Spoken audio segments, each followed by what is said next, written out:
Okay. Do we have sound? Can everybody hear me? Are we live yet? I don't even have an idea. Let's quickly check. Let's just take a short minute to make sure that everything is working nicely. Okay, it seems we are live. Damn. Alrighty, alright. Looking good, looking good. Okay, so YouTube is working. Let's see if Twitch is also working.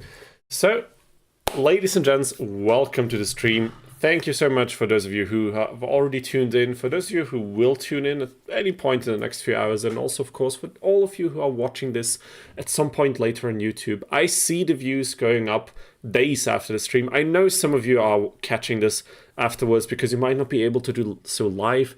I've had some comments from people, you know, watching the videos afterwards, so welcome to all of you as well, because I appreciate every single one of you. And there is Margin Wamu saying, hey Dino, hey Margin, how are you doing this evening? I hope you have a lovely evening. I hope you had a good week as well. I've seen you make you're making some progress on the randomizer, and I plan on checking out your lovely tool today. Although I have to say one thing, I have not really tested it yet. I just could not find this. This week was really busy again. The last 2 weeks, as I said, were just... I had a rehearsal today. I had to learn quite a few extra songs for that. It was for a bigger project, and it was a lot of work. I was pulling late hours to learn everything I had to. But I'll just try to check out the randomizer to the best of my abilities. I have a few ideas in mind, but I would also like to discuss with you guys how we are going to approach all of this. But first, of course, we'll try to wrap up the Grandpa run. And Margin says, if that was you who donated, thank you. Yeah, that was me. That was me, actually. I wanted to contribute to your work because I appreciate it.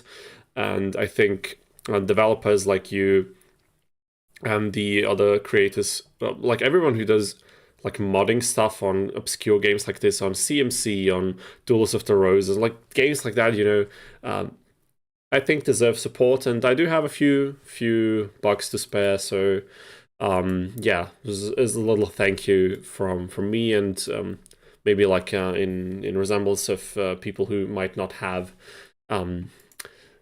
these extra few dollars to afford. There we also have Dan Typhoon in the chat. Welcome, so nice to see you. I don't think we've seen your name in the chat yet. Maybe I'm wrong, but if you're here for the first time, welcome to you as well. We will start the game in a minute. Also, I've seen Aku in the chat as well on YouTube. Aku, I'm sorry that the stream got delayed. You probably couldn't really see this on Twitch if you're watching on Twitch.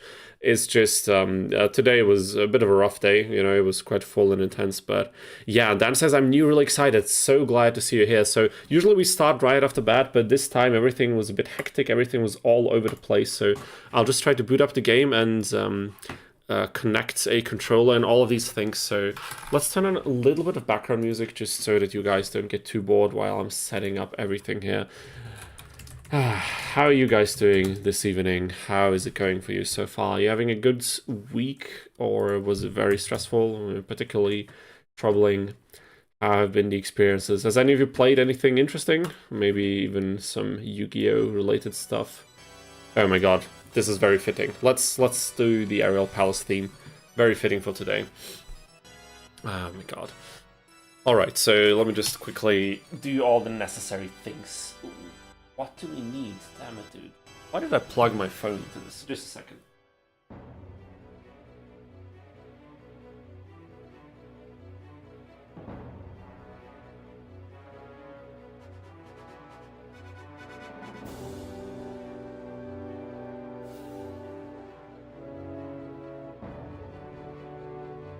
Oh my god. What just happened was the classic meme. I have a USB Bluetooth adapter for this computer, and I had to plug it in some other port. I usually don't plug it in. And you know the meme where you have a USB stick and you plug it one way, it doesn't work, you turn it, it still doesn't work, then you turn it back to the first, like, to the first way you try to plug it in, and all of a sudden it does work. The exact same thing happened now, and the freaking final boss music of this game was running in the background. I felt the pressure of like everything at that moment, and I barely made it. But now it's inside. You could probably cut that out of context and meme it, couldn't you? Now we're gonna connect the controller as well, boot up the game, and then we're gonna have some fun with Grandpa's setup.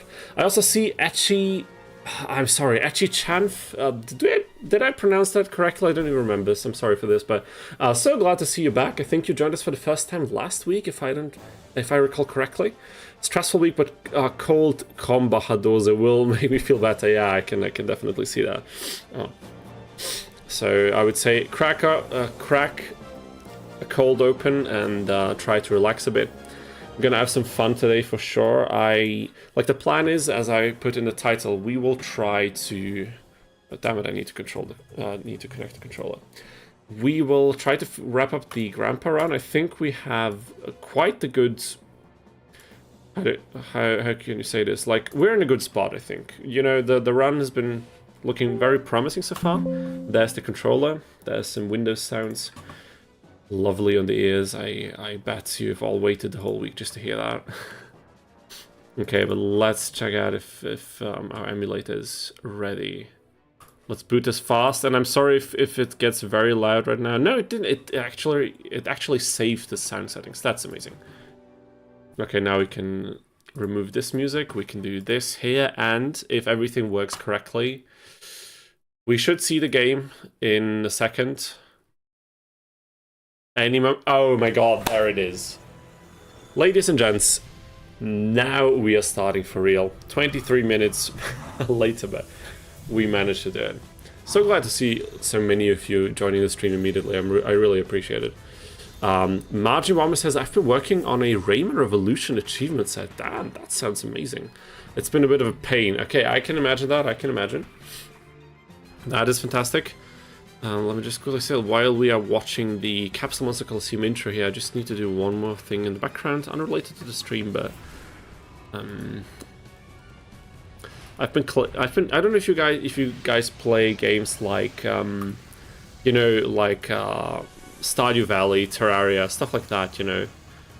I've been playing the game. It's a game called Core Keeper with a couple friends, and I'm hosting the world because the dedicated server tool was a bit too complicated to set up, so I'm just quickly going to open that on the side as well, so some other people can play while I'm away. But we are not going to let that distract us from all of the Yu-Gi-Oh action we will be getting today. So, once we finish Grandpa's run, what I would have liked to try out in the randomizer, since I'm not necessarily a person who likes to randomize a lot of things in the run, I would mostly like to use the tool in order to make a very customized, challenging run and just see, you know, how the game feels when we shuffle things around, when we balance a few things differently, like sort of a New Game Plus kind of way of playing it, just with a fresh save file, if you catch my drift. So something like, I don't know, increasing the levels of the opponents, the effect strength of the symbols and stuff like this. So I have a few ideas how I would like to pull this off, but then of course it does beg the question, what if I like increase the level of the opponents in the various stages respectively? What are we gonna do then? Okay, the game is not taking the controller for some reason. Let's quickly try and restart this. Okay. Are we good here? Where is the configuration? Oh my god, I'm sorry that this is taking a bit longer today, but we will be there in a second. But it seems everything should be working, maybe because I booted another game. That's what caused some issues. Okay, but now I think we will start without further ado. Marja says, where's Marquise? Hopefully he will make it. I have no idea. Marquise has been in, I think, like, I don't want to lie, but I think he was in every single stream since I started streaming on this channel. So, like, if he can't catch it today, like, there are no hard feelings at all. But, of course, we miss him. We miss seeing the name in the chat, the contributions, all the welcoming messages to all the new viewers, you know. Definitely a important cornerstone of this stream's chat community, but maybe we'll catch him later, who knows. Maybe he has time later, or maybe he'll join us next time. Would also be perfectly fine. There is Salman MUTO.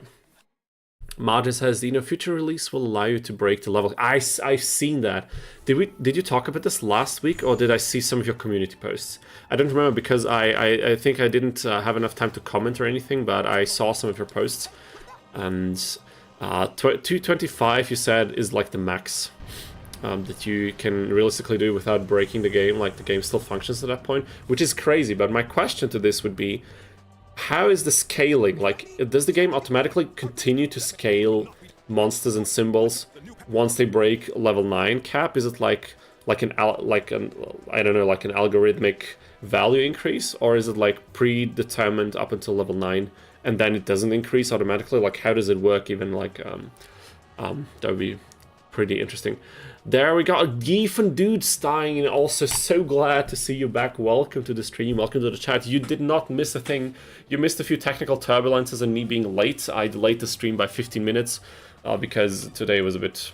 lots of things were happening, but overall we're fine. We just started out, and I was just explaining a little bit what we're going to do today. We will... Oh, excuse me.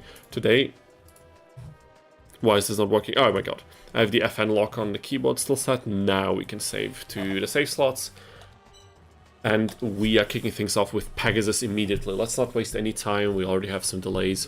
We just started, yeah, we did just start indeed. Dan asks, are you using an emulator or console? I'm using the PC SX2 emulator. I'm playing an older version, however, but it doesn't really matter because you can just use whatever version I think is out right now and it'll work the same. Of course, you need the BIOS files for the emulator, which you cannot acquire online legally. Like you would have, I think, like all of us brave and like rule-following citizens do, you need to somehow rip it from a physical console directly. And definitely not try to look up any sort of like emulation mega threads or on Reddit or something like this to try and find workarounds to that or something. No way. And you of course need the ISO file of the game you want to run. You can quite easily rip that if you have a physical copy, and that is the legal way to do it. And definitely not trying to Google any kind of ROM mega threads or anything like that. We don't do that around here because that's not the right thing to do, is it? Okay, Grandpa's lineup. We have a level 9 Karibo, level 9 Right Arm of the Forbidden One. We have a level 9 Cockroach Knight and 2 level 9 Great Moths. Interesting thing, this is the first stage where we can actually go for the perfectly ultimate Great Moths. We can evolve them. It's just a question of, do we want to do this? And somehow I think I would like to do that. But we have to see, does this really benefit us? We are losing out on levels, but does it matter too much because we don't get anything from our symbol anyway?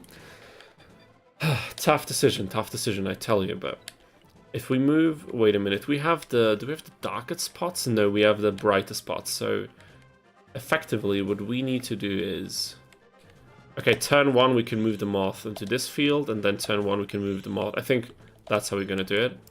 And then from there on we're just going to see how things go, right? I will probably want to set up Karibo here so we can block one of the moths maybe, and then we can send them forward for battle a bit later. Let's try something like this, and I didn't save before pressing yes. Oh my god. There's Kovil the Ragnaros. Good afternoon. Good afternoon to you, Kovil? Kovi? I'm not quite sure how to pronounce your name, but I'm so glad to see it in the chat, so I will just try to read it out loud whichever way. I'm glad you're here. Welcome to the stream. Is the Randomizer a new mod? Yes, we have Margin Wamu, who's the developer of the Randomizer, in here as well. He's joined this stream very early. Sometimes he joins a bit later. And he's created the Randomizer some weeks ago. I think it's still quite fresh, but already has a lot of options. We'll try it out later. I have yet to try it on this PC at all, so there will probably be some time wasted on the setup, but I definitely want to try a few cool things that are not necessarily very random, but the cool thing about this particular randomizer is that you can set very specific settings for a playthrough that you want, like increase the levels of certain opponents' monsters in a very specific way and stuff like this. Essentially just making the game harder without randomizing many things if you don't want that, and that's probably what we're going to do today. But definitely check it out. Guy says, just get a letter of mark and it's all legal. Letter of mark? I'm sorry, I don't quite follow what you're saying. Is that a reference? I'm I'm too ignorant to understand, or is this something else? I still, Alarx Lemis, also welcome to you. Thank you for checking out the stream, and thank you for writing something in the chat. It's so amazing to see new names practically every single stream. It's such a great feeling. And I love that so many people seem to be interested in this game. It's honestly, it's hype. It's hype AF. Alarx says, I still have a physical copy of this game with an almost complete card. That is impressive, dude. I never had anything remotely close to that. I never tried to get all the cards when I was younger. And ever since I was at an age where it was feasible for me, I would start to emulate this game and play it on my PC occasionally. But that sounds pretty cool. Kavi says, maybe the moths will do a lot of less damage since they don't get plus attack from the symbol. Yeah, but they also don't get that now, so I don't think the difference will be too big. I mean, we can check it out, actually. We can check it out. Let's see.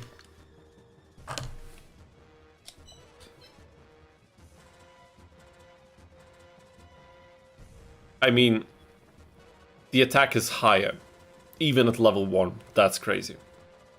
I mean, at this point, is it really a question? I don't think it is. We are so evolving the moths. Enjoy the evolution. Let's turn it down to regular speed for this, just because it's cool. But it's so funny that they ran out of budget seemingly to do any kind of animation for this. They just put like standstill pictures of the Yugi model. It looks so janky compared to like, look how they animated these things. And then that picture of Yugi is just kind of sliding across the screen. It's... He says it's a joke about privateering, aka legal piracy. Okay, I didn't know. Gotcha. I had no idea. Now I am informed. The letters of marque aren't valid unless they have Katla Beckett's seal and his signature. Okay, not sure anyone will understand the reference. I certainly don't, but maybe someone else can appreciate that, so I don't think it's in vain at all. This time we will watch it in double speed. I think that's okay. Better AI mod would be amazing. That is true, but I think, like, Margin, correct me if I'm wrong, but I would figure that messing with the AI behavior would be way more difficult than, like, just swapping out, like, monster stat values and stuff like this. But, you know, I have no idea. I have zero clue about developing things like these, so... Oh my god, and look at this. I didn't even use Kariba for what I placed it there originally. That's insane. Okay, let's save now.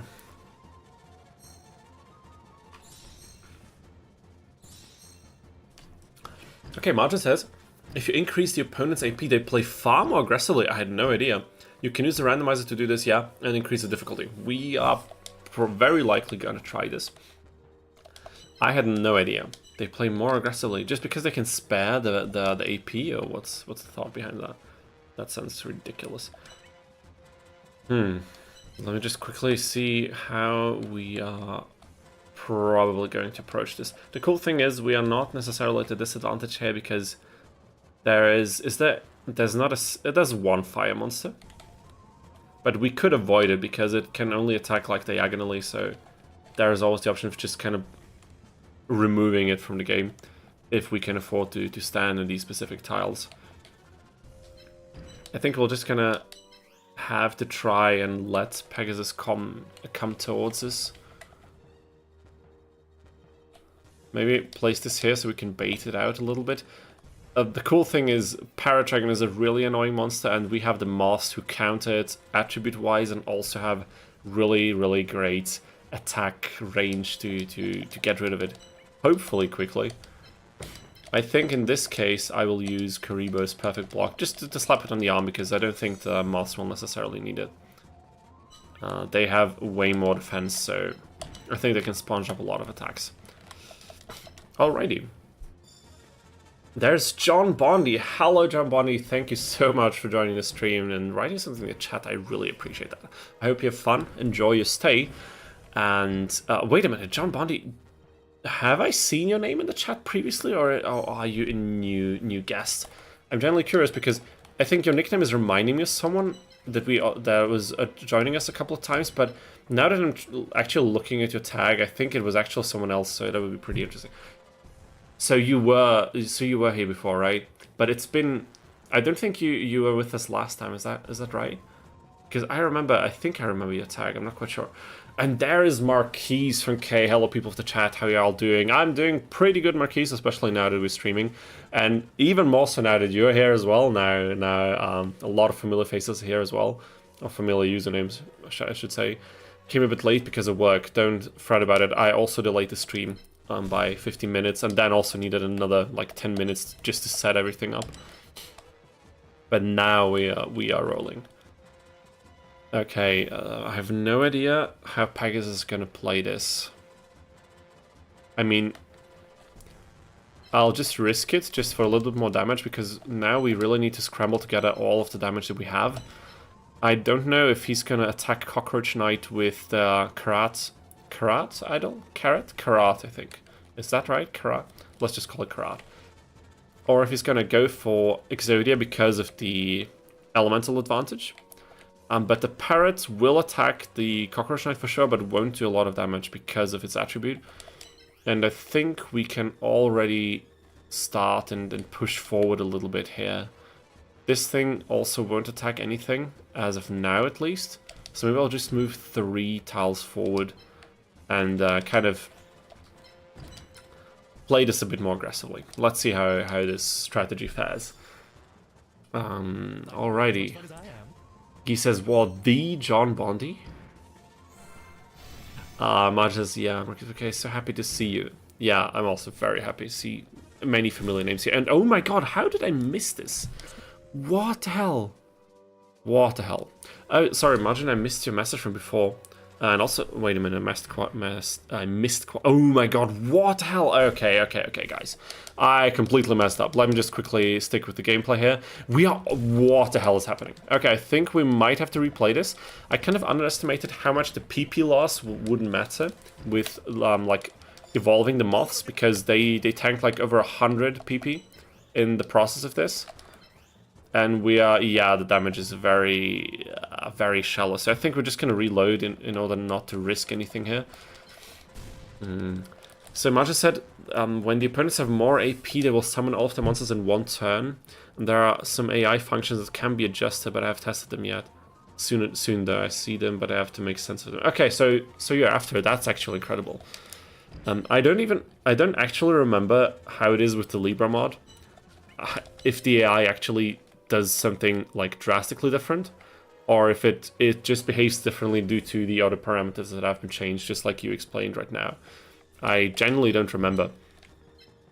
So we will have to see. How did I miss that? Oh my god, that was crazy. I think this is a way better play, and it's definitely worth to kind of go back and redo this. Oh my god, yeah. So Marquis says, thought losing PP is quite normal. People do that every day, don't they? Yeah, but that was quite a drastic amount. I think if that happens like in one sitting, it's probably something you should discuss with a medical professional, don't you think? Coville says, I think it would be amazing if Konami released this game officially. It would make mods easier to implement. Yeah, that's definitely, like, if we got any kind of Steam-related release for this, like, I think all you people who like to develop things for games would probably have a field day with that, I can imagine. But, you know, time will tell. We can only hope and pray and whatever. Oh my god, he put the light field, like, 11 damage is not worth it. We'll have to shuffle these around a bit. Let me just quickly say. John Bondi says, I was the guy trying to get Yu-Gi-Oh! Oh my god, yeah, you posted a stream on this Reddit community, right? Is that Yu-Gi-Oh! Everything? Is that... Sorry, not Reddit, the Discord. Is that, like, the Yu-Gi-Oh! Discord? Yu-Gi-Oh! Everything? Because I'm not part of that Discord. I am, like, with a different account. I'm on a few, like, related Discord forums for, like, some of these games that we're playing here, but... I don't know that one, but yeah, again, thank you so much to kind of spread the word on the stream, and this game especially. It's just a lovely game, isn't it? Okay, this is not good, but what we could do, let me quickly check this. What we can do is, sorry, not this. We could double attack into parrots. We will tank a light hit on the moth, but we can't tank fire hits on the moth. That's good. That's actually great.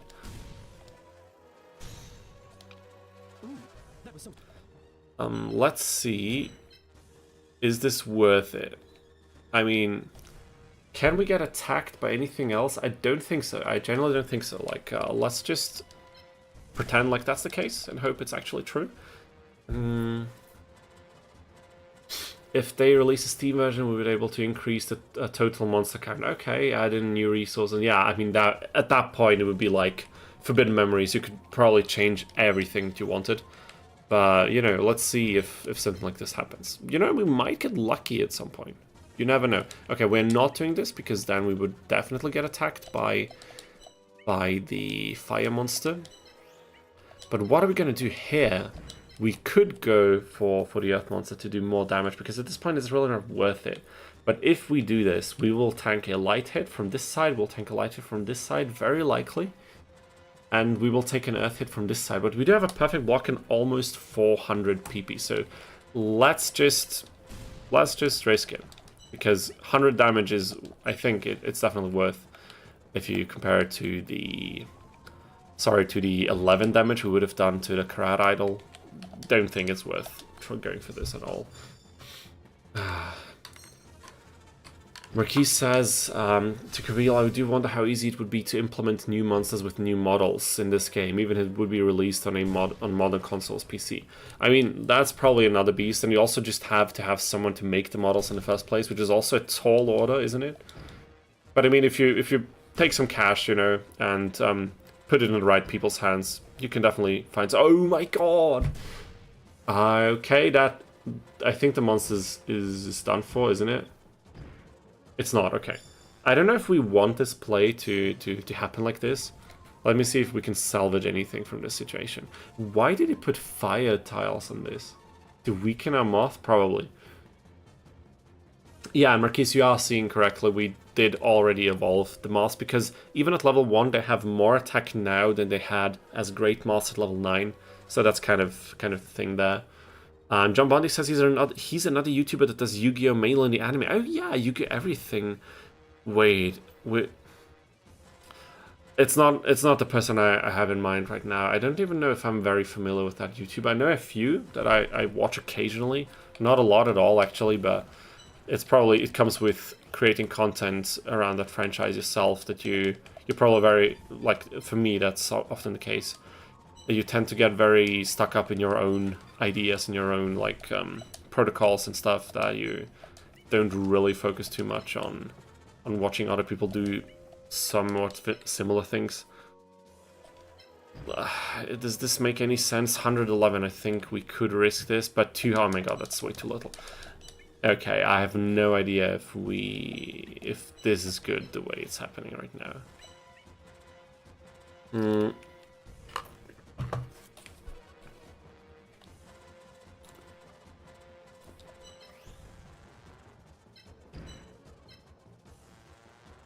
Okay, the light monsters are very annoying.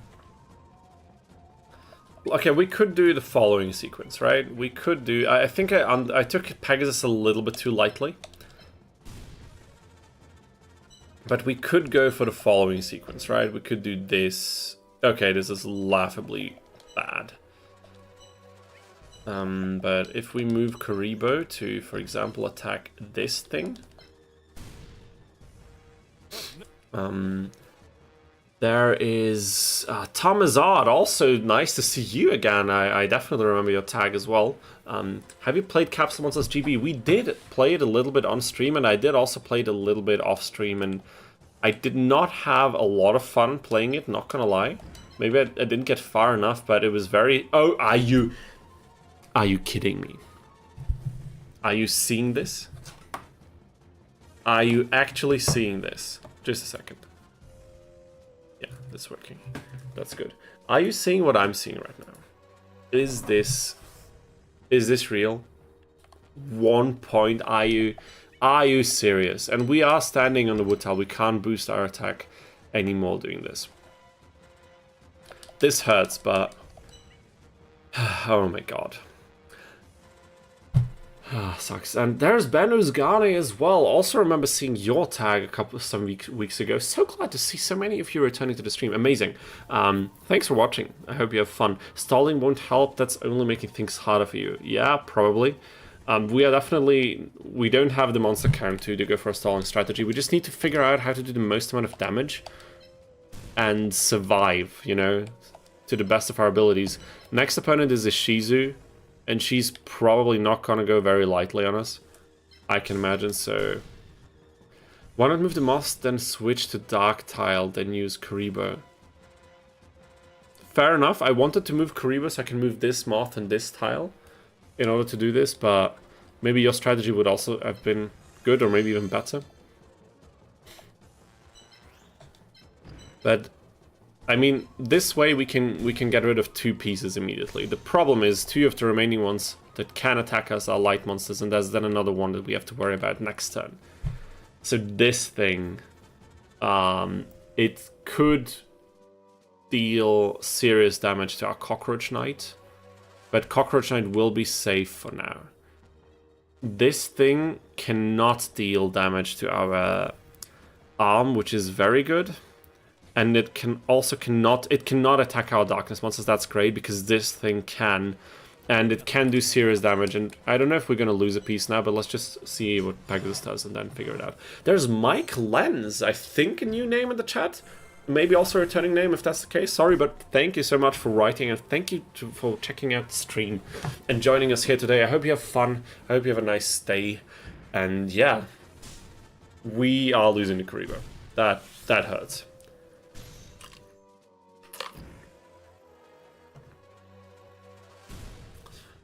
Oh my god. Okay, this round is hurting, but do we need Karibo for a Shizu? Do we need her? Maybe, probably. You have the name correct, by the way. Okay, that's nice. That's glad to hear. Wait a minute. Mike said, if you thought doing a Forbidden Lord with only 1 was to try... I'm sorry. If you thought doing the Forbidden Lord with only 1 was to try doing it with 2, and if you think that's too hard, winning the entire game would... Just Blue Eyes Ultimate even hard. Okay, yeah. I mean, a only Blue Eyes Ultimate run would also definitely be interesting. That's like either that or you're just using 1 single Blue Eyes is definitely on the list. Should we... Let me just quickly think. You have the Jetix logo as a profile pic? I don't know what it is actually. Thought CMC is a strategy game, not a fighting alone. What the hell? What? It's a boxing game. Yeah, we're definitely. It's like the unofficial sequel to Mike Tyson's Punch-Out, isn't it? It's still crazy that some people manage to pull off like speedruns of playing that game blindfolded. Like I saw some videos on that. It's absolute insanity. Okay, guys, and gals, what are we doing here? What are we actually doing here? We need to get rid of these light monsters. We need to get rid of these earth monsters as well. And I'm not quite sure how we're going to do that. Because Cockroach Knight is almost gone and this is not going to help. Okay. How about... peeps? People of the internet. How about we just load back and I just play this again?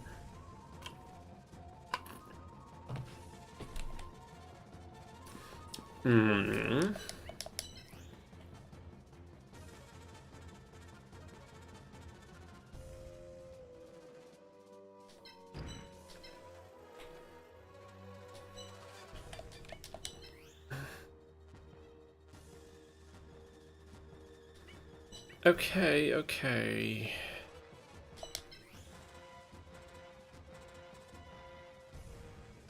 Was that a mistake? Yeah, that was a mistake, actually. I'm sorry, wait. Slot 3, I have to reload this. No, not slot 3, slot 4. Sorry. Yeah, this is where we still do the damage. Cheating. No save states allowed. I mean, if that's the case, Tom, you haven't been paying attention because save states are the freaking backbone of challenge runs in this game because good luck failing strategies and then doing the duel again. Next thing you're gonna tell me playing the game at double speed is cheating as well, because then we would be in for a long ride. Definitely. You gave up. No, it's okay. We're gonna find a better strategy. That's okay. Even harder with Magician of, like, just using one Magician of Black Chaos? That sounds ridiculous. That sounds pretty hard, but probably cool, you know? Probably a fun run. How about we do something like this, maybe? Not quite sure, but let's try. Mike Tyson's Duel Monsters, oh my god. Yeah, the issue with Capsule GB is that it's super slow. I agree, it's extremely slow. You can only move one piece per... Oh my god, I did not expect that. Should we... Yeah, we're gonna reload this, I think. Oh wait, should we... Yeah, I'm just... Honestly, at this point, does it even matter? Because,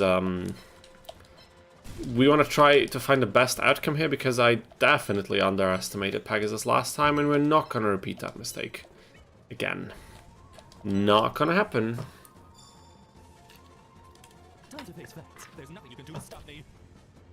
And the PP cost of Magician of Black Chaos is too high for Arena 1, that's why the challenge is... Wait, what do you mean the PP cost? You mean the AP cost, probably? Is 400, oh, like MP, when you have to select which monster will go into the duel at the beginning. Because PP is the health, isn't it?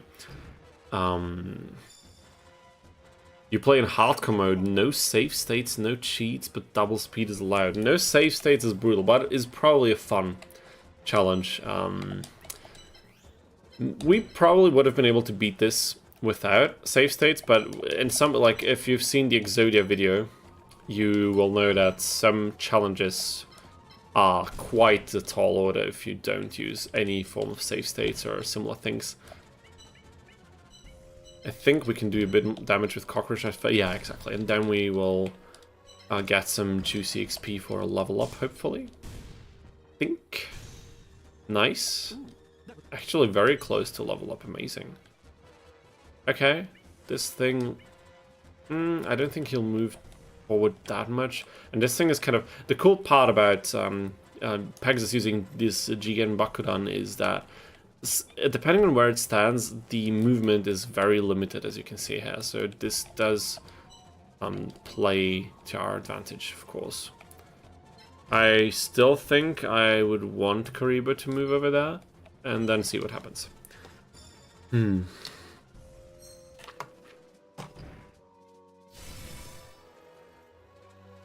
So now that we have a few more people in the chat again, a few people highly engaged in what we're doing here, and what are we going to do with the randomizer? Like, my idea was we will set up a specific seed that increases the levels of each opponent at each stage, like to a certain, like, for example, stage 1 opponents maybe level 3 to 5, stage 2 4 to 6, stage 3 5 to 7, and you know, and then for the final stage just level 9 monsters.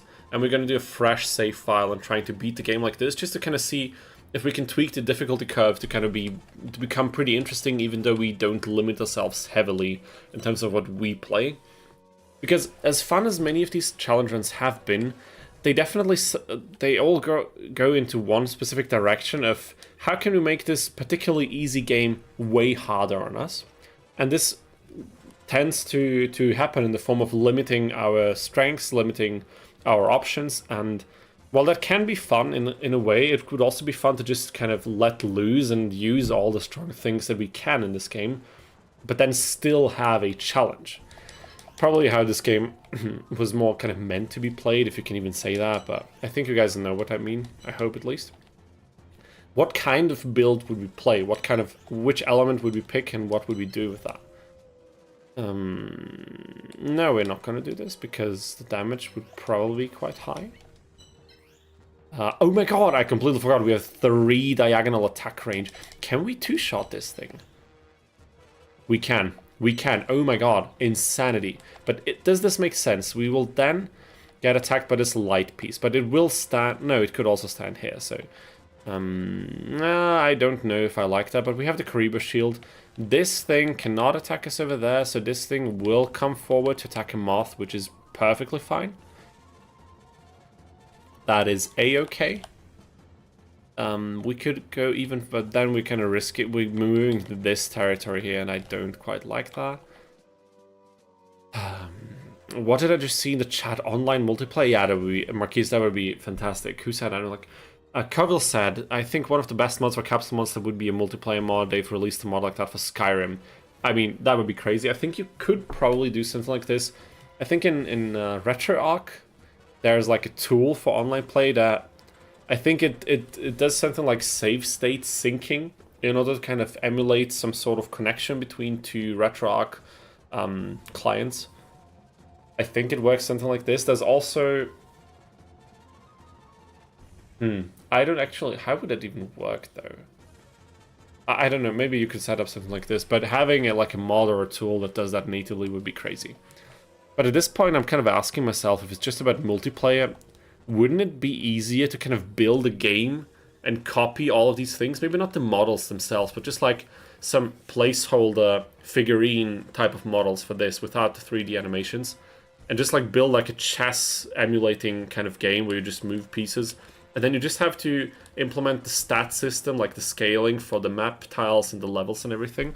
Would probably be easier, right, than trying to do something on a old PS2 game, wouldn't it? Okay, now we kind of need to decide what we're going to do. I think we will, of course, do a safety save state because we are cheating. And we are proud of it. We're sailing the high seas, aren't we? We are so two-shotting this Monlarus. We are getting the level up. Moth goes to level 2 straight up. We will not move over there, but maybe just one tile forward with Karibo. So we can get a bit closer, like closing in on the enemies, you know. And do we have any damage that needs to be repaired on any of these pieces? I mean, Cockroach Knight itself, it could heal itself. Why not? I mean, we have the AP to support this. Why not do that? Okay. Let me catch up with the chat real quick while I let Pegasus play his turn. Mike says, I can tell you the most difficult challenge I tried was a wind symbol with Tired of the Dragon champion. Okay. Sounds interesting. Tom says, all opponent monsters become level 9. I mean, I thought about doing something like this, but for a fresh save file, I don't know if that would be too brutal, or maybe it would also not be too interesting because then the difficulty wouldn't really scale up. But actually, this would be... We almost have to do a challenge like this, wouldn't we? Like, every opponent and every single monster they have is level 9 at the beginning. Maybe, we could also do that today, like, why not? That's definitely like, a cool idea for a video as well. It's definitely something I could document in a scripted video. But yeah, I'm definitely still taking suggestions. Margin says, my suggestion for randomizer options, max opponent AP, yeah, for sure. Unique monsters. Shuffle attack and movement patterns with unsupported patterns. Unique shop monsters, smart symbols. The rest is up to you. But in that particular set of options, let me quickly try to wrap my head around this. If we do unique monsters, does this mean that we have to randomize the regular monsters that they play anyway, so that unique monsters would have a chance to be included? Shuffle attack and movement patterns, that could be finicky. Unique shop monsters, okay, that's also interesting. Smart symbols. Smart symbols, does that mean that the randomizer will try to pair up a symbol with like it determines the set of monsters that the opponent's going to use, and it will try to make kind of the best pick for what symbol element would make sense. Is that what that's what I'm imagining when I read this. Is that how it works, or is it something else? Kavil says my next challenge is going to be root water only. There's also the White Dolphin only run we have to do. That's just paying tribute to my younger days of playing this game. We need to do this. It's basically a must. How about we get rid of this thing first, and we get some more nice XP. When you did the Giant Champion, I lost at the same point you lost with the Forbidden Lord in your run. Okay, yeah, that's unfortunate, but definitely a tough opponent to fall against, so there's no shame in that. Definitely no shame. Okay, 85 damage. Damn it, dude. These light monsters are something else for sure. I mean, we could also just move away now. It would still attack. But we'd have a shot, right? Okay, let's try something like this. We can load back if it's not good.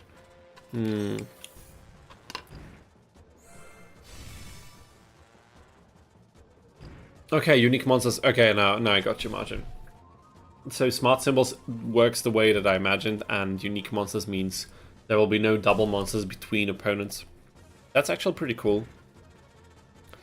But since I'm not that big of a fan of randomizing a lot of things, I think we'll today probably stick to just trying to increase the difficulty with the tools, so that we can play the game as we know it, but in a much harder setting. Okay, how are we gonna pull this off now? I have no idea. The moth is particularly low already.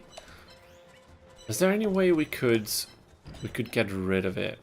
Of this monster? 30, no, that's not enough damage. And if we place Kariba here, yeah, dude, come on, let me play. Let's try something. I mean, exact same issue you showed in your video in the Forbidden Lord. Yeah, it's quite a trap you can easily fall into depending on the setup and the rule set you're using. And again, a tough opponent will definitely test the limitations of a run like this. And we still don't have enough damage. Are you kidding me? Because we're on a fire tile. Oh my god, Pegasus, you slimy little something. Okay, this is bad.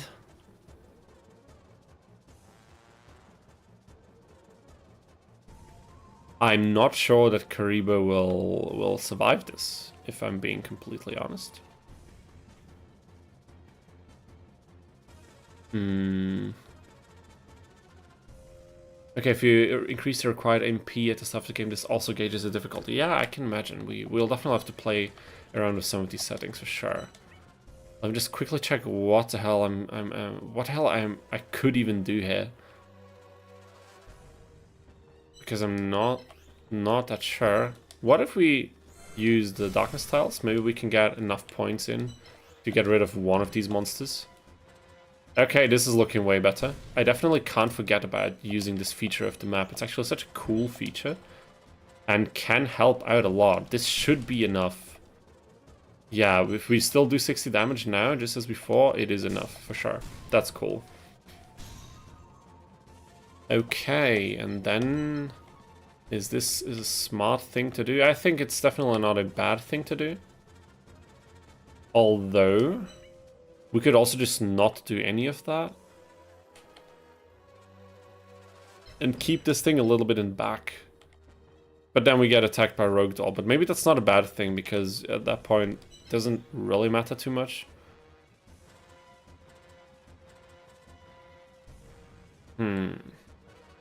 Not quite sure. Maybe let's do something like this. Oh my god. So let me see. Marquis says, man, that sucks. So you're going to try the challenge again. Okay, so this is Mike who failed the challenge, right? If you could do better, I'd be surprised. Are you referencing the challenge? Yeah, where we had a similar issue that I had with Exodia, right?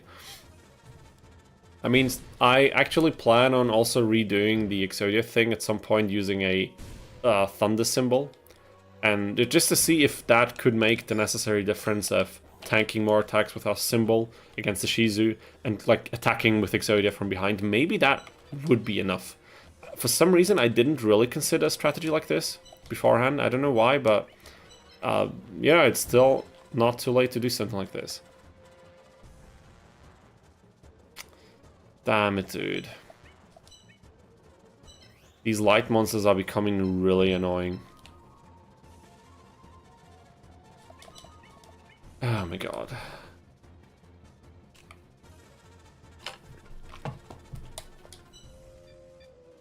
We can't use it right now, sadly. I think it's only one use, is it? Yeah, we already spent it. It seems like what we're doing right now is not much better than what we had before. Or is it just me who's feeling that way? Okay, 47. What we could deal right now. 73. So we have 120 damage. We could get a bit more. Another 73. So 193. And then, let's say theoretically we did that. 193. We won't have enough. There's no way, especially when I have to stand on a light tile with yeah, 14 damage. Are you kidding me? Okay, this is not a good strategy. I don't know what to do, honestly. I'm a bit... Okay, look at this. We could threaten that, but we could also do something else, I don't know. We can avoid some of these monsters, but not all of them. This thing can attack, can retaliate the attack. Maybe something like this. I had a special belly with dry champagne and it was... Sorry, what? You had a special belly with the dry champagne and it was OP and it only happened 6... And it was smart layout, the way you got a cockroach tonight range-wise, but it was destroyed monsters. Dry champagne... I'm sorry, I don't quite follow. Is that like references something particular, or was that a typo? I'm a bit tired today. I had such a long day. I spent like 4 hours in trains today. Just commuting, because the rehearsal I had was in a different town, in a different city, not in Vienna where I live, so I had to kind of commute there and then back, and then there were delays with the train, and then we were almost arriving at a station that I'd have to exit the train, but then it was like stuck like 10 meters before the place where it usually stops and you can actually exit. Like a couple meters before that it had to stop for some reason because something was blocked or whatever, and we're standing there for like 10 minutes and I was just like, just let me out of here, dude. I just want to go home. I just want to go home. Yeah, light monsters are indeed annoying, Kavil. So guys, if I miss, like, I love how active you are in the chat right now, but if I miss any messages and you feel like this is definitely something I need to read, something that will be important, then don't hesitate to write it a bit later again, because again, I'm a bit even more tired today than usual, so I think you can definitely see in just from how I'm playing this right now. But yeah, it's what can you do? Okay, Karibu needs to go somewhere, but there's nowhere to go. Okay, Karibu's dead. I think... Okay, quick assessment. Did I completely screw up this particular board state?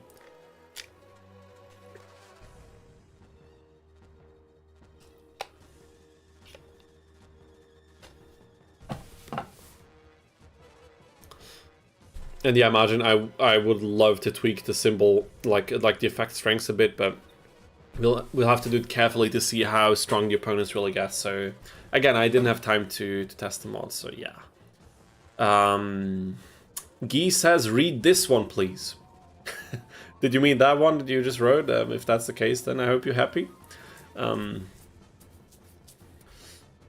Okay.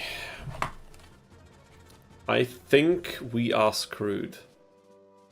Oh, Gaia, the champion. Oh my god, that's what... It probably autocorrected to Champagne or something.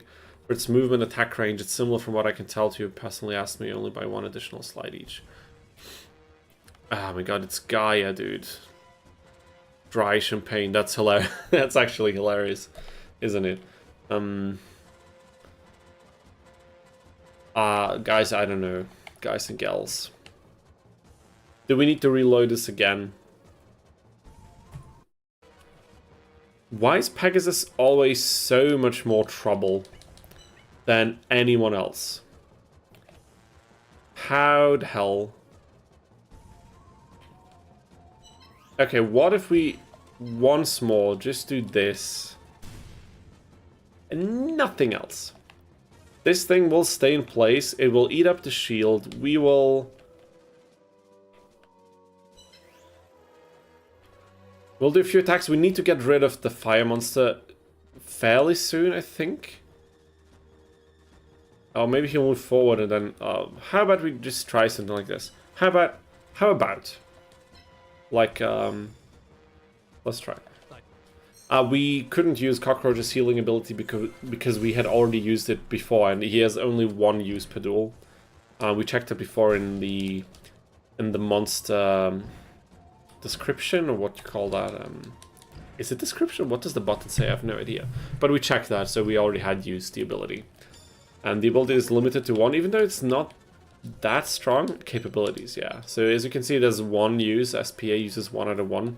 And on the board set we just saw a minute ago, we had already used it, so it was 0 out of 1. Okay, because now at this point we could still move back.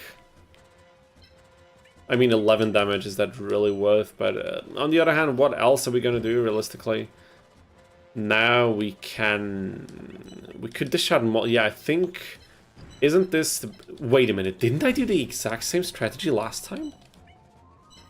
Okay, maybe my brain is even more laggy than I had anticipated, but what the hell? Didn't we use the exact same strategy last time? I have no idea. That was so scary. What the hell? Oh my god! What the hell? Okay. Yes, someone's saying yes. Okay. Okay. But maybe now we can avoid mistakes that we made the other time, you know? Maybe we'll learn something from the past, maybe not. Who knows? I would really love another SP from Karibo, but we also only get 2 and we used both. So what can you do? Damn it, Pegasus is always the one of the roadblocks, but the surprising one. Like everyone, well, at least for me, I'm always expecting a Shizu to be trouble. And then like, do you people even remember the Gate Guardian run?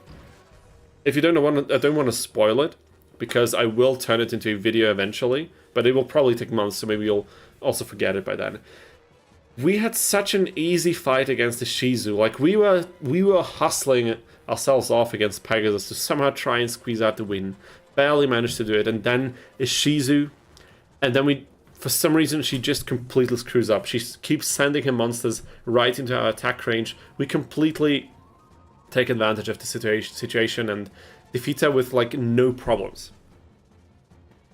Imagine how I felt after all this excruciating pain and frustration from the Exodia run, going in with Gate Guardian, who is in many ways, I would argue, a worse single monster than Exodia the Forbidden Lord, and then we just steamroll a Shizu. It was so weird. It was truly weird. How about we just start attacking from the furthest distance we can spare? How about? Because why? Like, I could move forward now, but why even risk it? What do we gain from that? Nothing. I'm telling you, nothing. This one can come forward. I would even appreciate it doing so. And I think that's how we're going to leave this turn.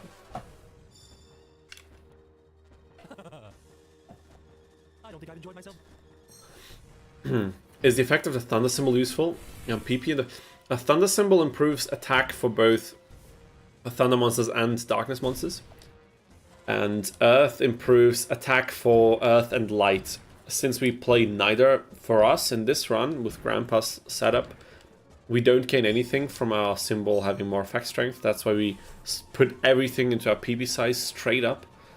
But if you would play like if I was to play a Blue Eyes only run, I would definitely pick an Earth symbol so we could boost the attack.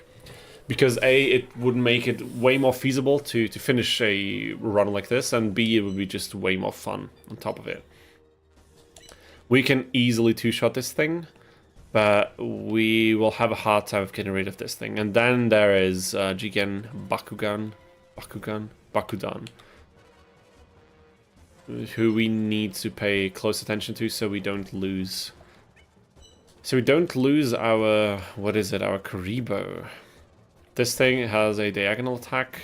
This thing is too far away, so maybe. I'm thinking we place Cockroach Knight here. We place Karibo here, but then wait a minute. Then Karibo will get attacked by the light monster from this side. But maybe that's also not too bad, so we can spread them out a bit. I don't know. Actually, I really don't know.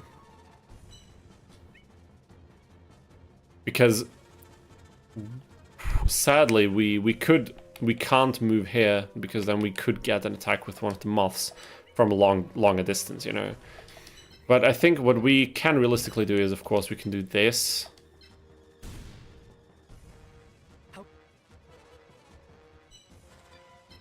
And this would be enough. But we could also place the moth like in between, but do we really want to do this? And it will only be one attack, right? Because this thing can't attack us and the grotto is too far. No, it's not too far. It will, okay, no, okay, that does change something. Tamazat says your PP size is huge. Thank you, I appreciate it. I definitely appreciate it. Let me just quickly think what's the best order of action here. This field is also susceptible to attacks. I mean, we could also just let this thing move towards us and then see which tile it's gonna attack. But then, oh my god, it's not worth it. It's just not worth it in this case. We could always also just put this thing forward.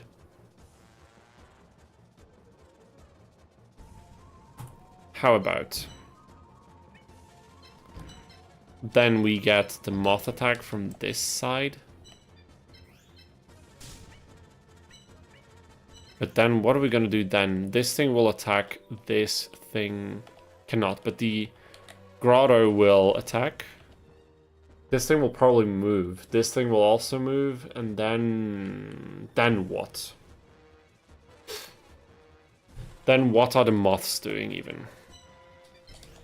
But we could do this.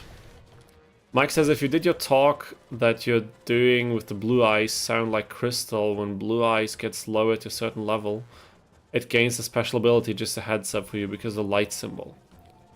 Like, so you mean the blue eyes gets a special, I don't even know what special ability does blue eyes get in this game. I have no idea. Actually, legitimately no idea. I think we will keep Karibo in this part. Let's see how this goes.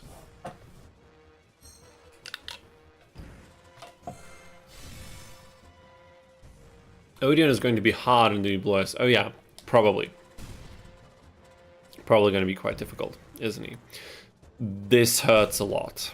160, but it's okay because this is the only attack we will tank, except the first one that removed the shield. But as long as nothing worse happens, I mean, we could now just trade blows for one turn with the Ogre Grotto and hope that we gain something well from that. So we could also do. Wait a minute. We can. This is not enough. Are you serious? This is this is ridiculous, isn't it? I mean, we can afford to do both, you know. It's not like that, but then we will have to tank. We will have to tank an attack from Rogue Doll, which I definitely didn't want. But now we're full circling back to slot 5.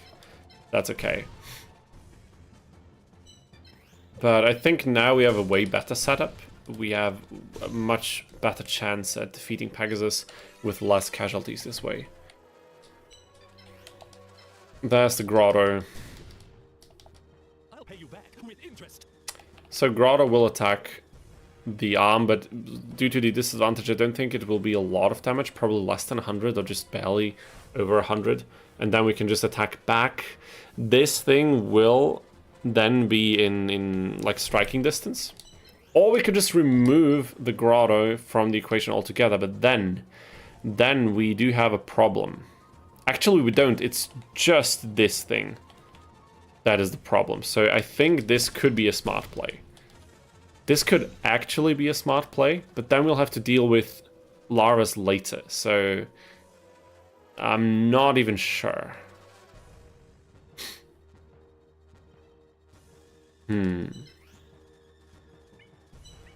Can we heal up? Like, we could heal up this moth in particular. Maybe we're just going to do that. How about? Okay. Also good. Also good. Amazing.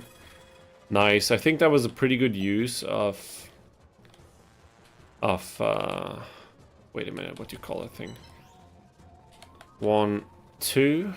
1, 2. What if we do this just because of the fire monster? Okay, he removes the light. He has other plans, but I think this was... Okay, still 126. Damn it, dude. Fire monster attack power is crazy. Okay, but he played it differently than I had expected. That's great. Slot 6. What are we doing now? What are we doing now?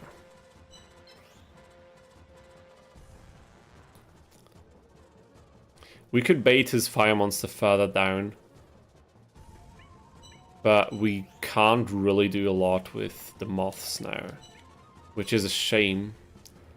But we could move forward a bit, maybe. Or we could, like... Now we need to think about this. He will either keep attacking Karibo if we don't kind of protect it somehow. But that would be okay. The problem I have with this is the arm SPA useful? Not really. It just reduces defense points for like surrounding opponent monsters. So not really too useful for our cause. We will have a problem because this thing will attack Karibo.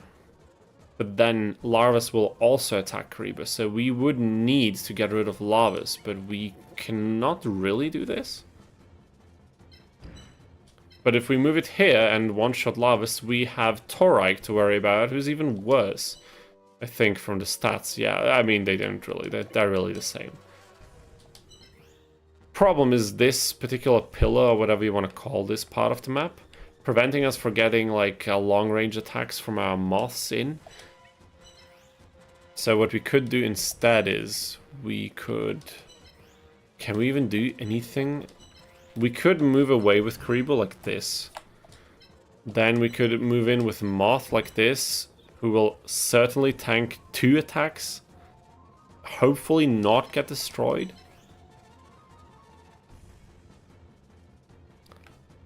Oh my god.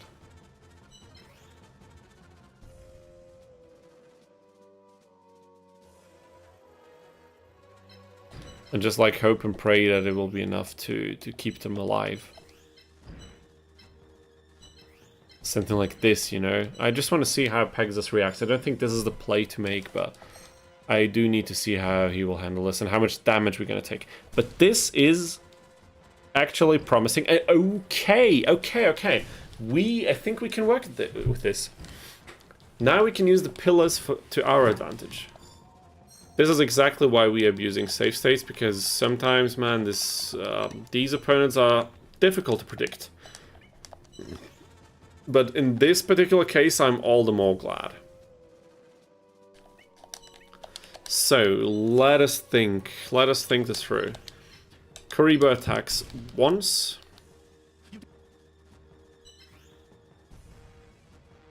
Okay. Okay, the arm could, but the arm is going to do more damage against the earth monsters. Like, this thing needs to move to safety. Arm can do damage here. Destroy this. Will get attacked by the other light monster. What is it called? Lucky Trinkets. But that's okay. Enough PP to tank that, for sure. And then... Yeah, we need both of these attacks anyway, so damn it, dude. Such a close call, but enough to make this strategy successful. I think we'll be able to beat him without any casualties. That would be amazing. Maybe we could have even one-shotted, like, the remaining PP of the Jiren Bakudan. If I placed the symbol on the wood field again, but who knows. Oh my god, and just, if it did 1 point less damage, it could even survive another hit from it, so that would be also cool, but sadly, not this time. But it's okay, because it doesn't really matter. Except that it does, because now we don't have anything to protect it anymore. I mean, we can protect it with... It's gonna be fine. It is gonna be fine, I'm pretty sure. Okay, now, it would be enough, but I think now we are gonna move it on the wood tile again. Mike says there are 3 special abilities for Blue Eyes. Neutron Blast, which is similar to Forbidden Lore, okay. And then when you have all 3 Blue Eyes on the field, you get per conversation, and I forget the third. I don't quite understand what that means. Like, when you get multiple of them on the board, they have different special abilities? Or you mean when you fuse them to the ultimate? Okay, that is definitely difference in damage output. Crazy, but we are taking that. So 2 attacks to Torike. Then we need to kind of plan ahead a little bit.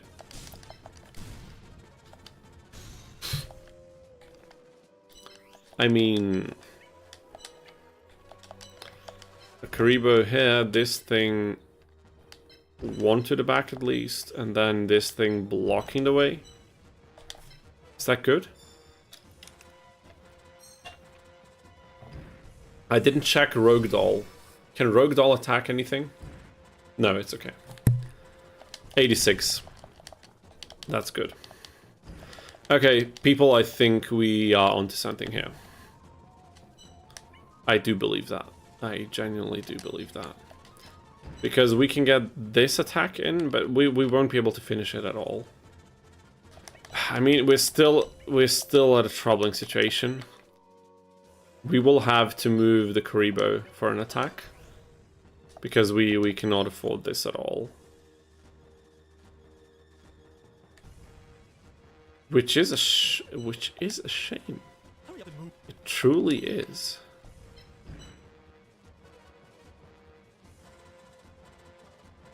Okay, but let me think about this. We are at slot 9 again. Oh my god, I'm too far away for the Thunder one. Because if I had turned these into Thunder tiles, probably would have reduced the attack of this thing even further once it moves onto this one. But regardless of this,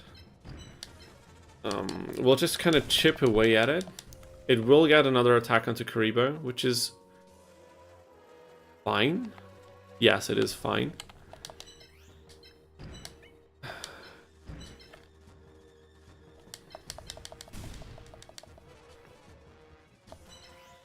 So we can get another attack this way. We can move the arm somewhat to safety, I guess. And then move this moth. Like, I don't even know where to move this moth in order to kind of get attacks in. Does this even make sense? What I'm doing with the other moth. Like, this thing is so ruining our strategy right now. But I suppose if next turn we move Karibo to this position, attack, we move Cockroach Knight to this position, attack, and then we attack with this moth again, it could be enough.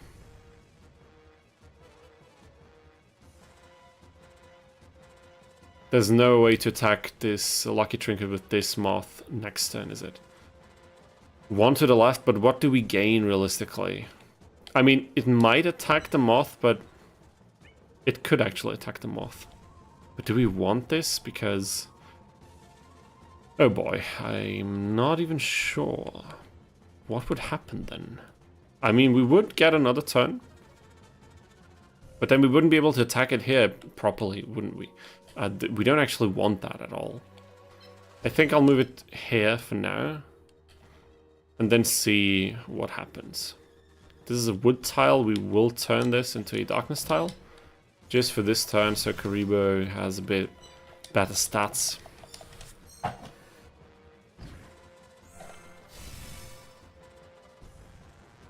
Okay, that didn't...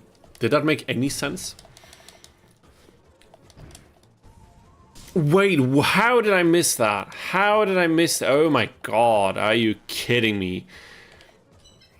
We are continuing our quest of abusing the save states like crazy. That's just what we do here. Okay. Now we're gonna do the exact same thing, just slightly differently. Slightly. Very slightly. I mean, we could also bait an attack onto the moth from Rogue Doll. But I want to see what happens when we do this. Now, with this here, let me check.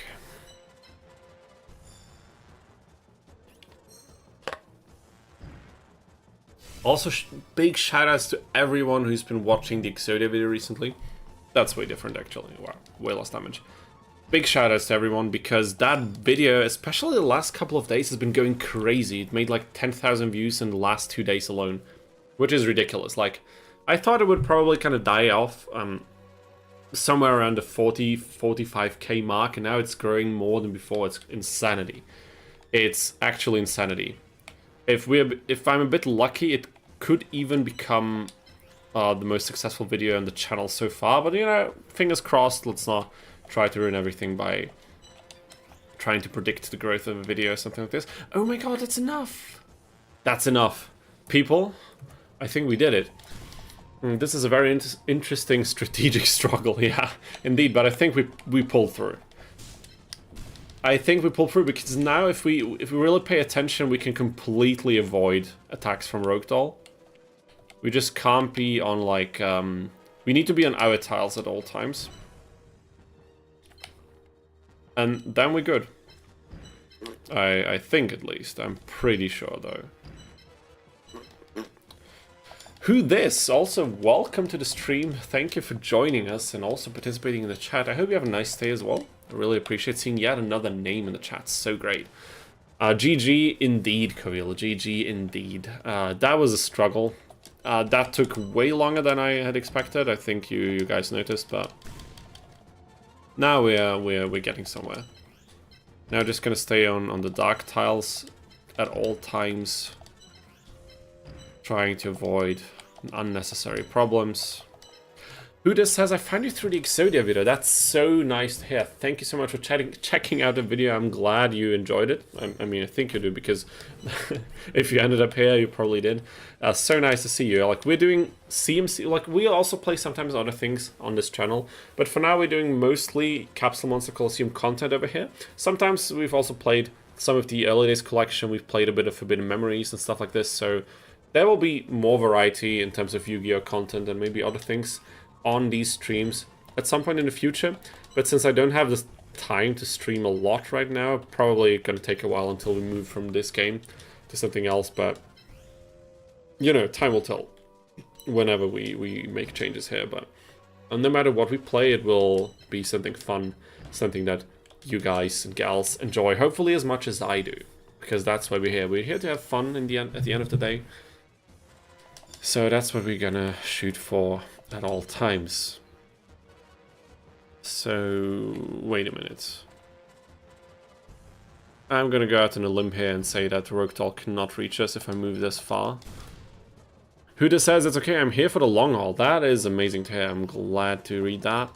And of course there will be more videos, like the next video is already in the pipe. It's like, I finished like recording and all of that stuff. I'm editing it right now whenever I find some time, and I want to say like a third of it is finished in terms of editing. So shouldn't take way too long at this point, but it will definitely still take a little bit. So okay, I think we got the win here. Sorry, my voice is already leaving, like my soul is leaving my body. No, that's not true, but I think you guys know what I mean. Or should we go for the Rogue Doll strategy? I don't know. Maybe not, maybe not. Maybe we should keep things exactly as they are and get the extra XP for one of the... Yeah, I think we're gonna get the extra XP for one of the moths, because we need those level ups. The level of those is still particularly low. We don't want that happen. We don't want to see that happen at all. How about we move... Let's move to the left. We can push it down a bit with Karibo, even though it's not a lot of damage. But it's something. Let's just... We need these extra few minutes, that's okay. We need these. Luckily, we still have so many great ideas on challenge runs we can do in this game, and there's so many runs we already did. Like, I mean, so many. There's like 2 we already did. We did the Gate Guardian run, we did the Tristan run, that I also still have to turn into videos. But that's also gonna happen. Hopefully sooner than later. Because both challenges were quite fun, weren't they? Also particularly interesting in terms of how they played out and the unique challenges that we faced by doing this. And now we have the Grandpa run that I hope will finish. Like, you can never tell, because it only takes one opponent to completely block our progress and stop us in our tracks. But I hope it's not going to come to this. And people, I think this is it. The first opponent of today, it took us ages, probably because I was talking way too much again and just kind of not focusing enough on the fight, and because I really wanted to beat him without any casualties. But there he is, opponent 1 of today, Pegasus 2. No monsters lost, beat with Grandpa set up, and we have both moths evolved on top of that. Lackluster soldier, you mean like lackluster soldier? And when that day comes, right. Goodbye. In Capsule? Oh my god, damn it, dude. That's a lot of XP. This thing will get level 3 after this fight. Okay, Mike, I see you are very creative with your challenge ideas. Maybe we can also take some ideas from that you did and also implement them in some of the streams. That would be a lot of fun, I think. We are taking... let's take the parrot and I don't know. Excuse me. What else are we taking? I don't even know at this point. At this point, I don't even know. But what I do know is, guys, that I will take a short break after this very long and exhaustive fight.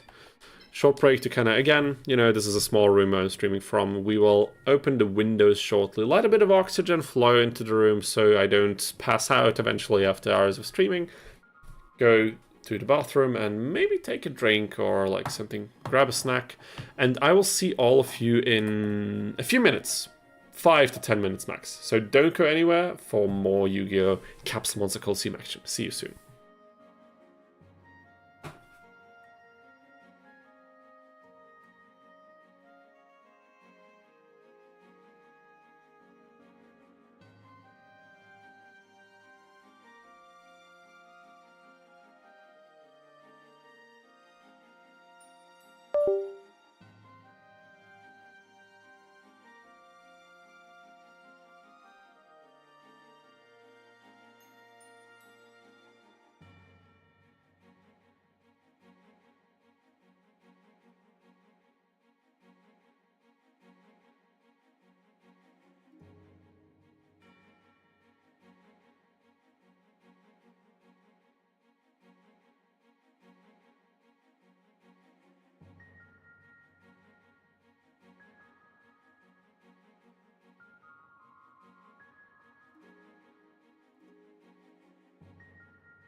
Alright, people, what is... Oh, wait, where's my camera?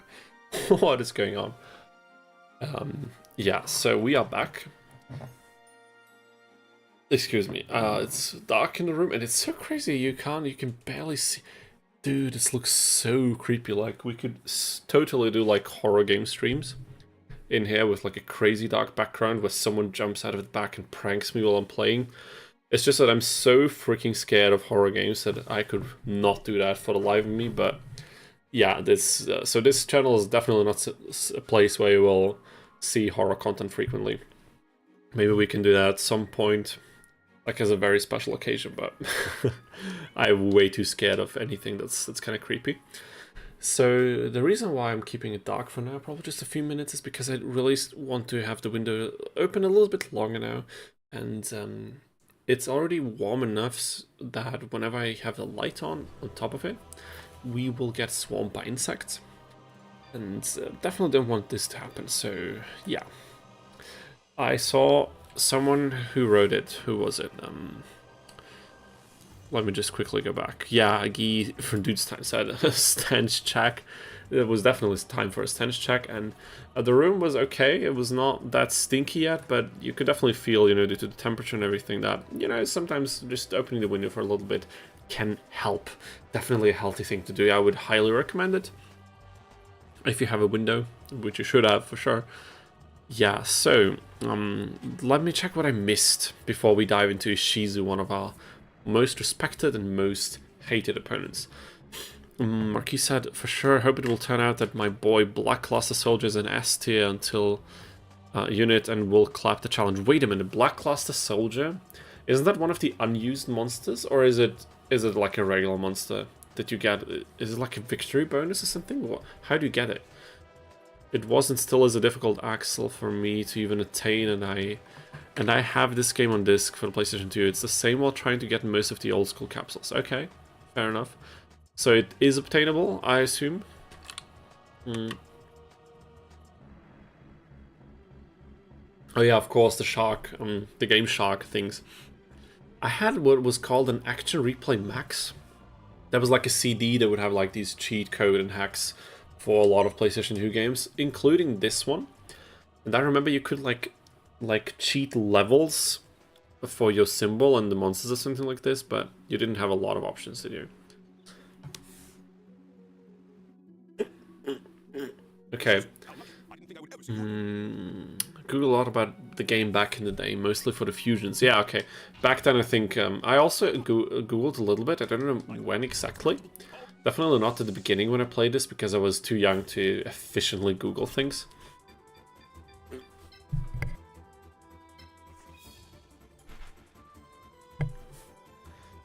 But yeah, okay, now I think it's time to close.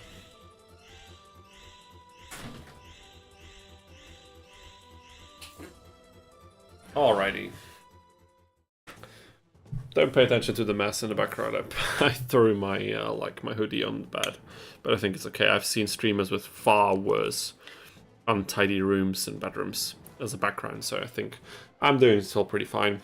Probably also because someone else made the bed while I was at work, like working today, so quite easy to not mess it up in in a very short time frame. Okay, Ishizu could still turn out to be a problem. Why? We have two darkness monsters. Not particularly powerful ones.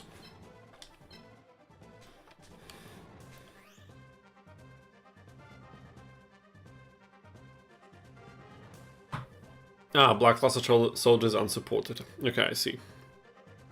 That's what I thought, but I sometimes I confuse it with Dark Magician of Chaos, or Black Magician of Chaos, whatever it's called.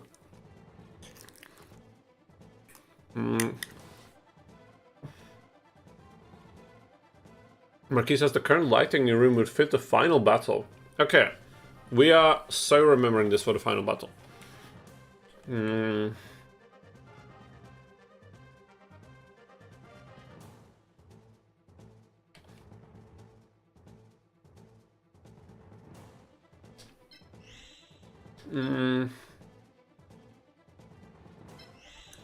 Somehow I'm getting the feeling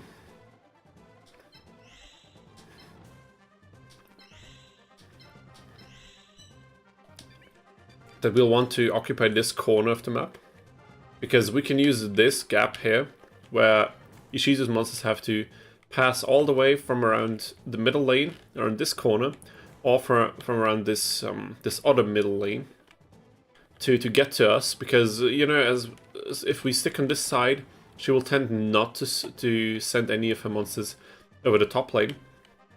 And then we can use the incredible attack range of the moths to pick them off while we still chill in, I want to say, fairly, like, tiles that are very far away. 2, 3 would also be possible to attack from there. I don't know. No, but I'd rather keep it here, I think. Maybe Karibo can move over there so we can get a few easy, perfect blocks right off the get-go. It's time to start. Wish me luck.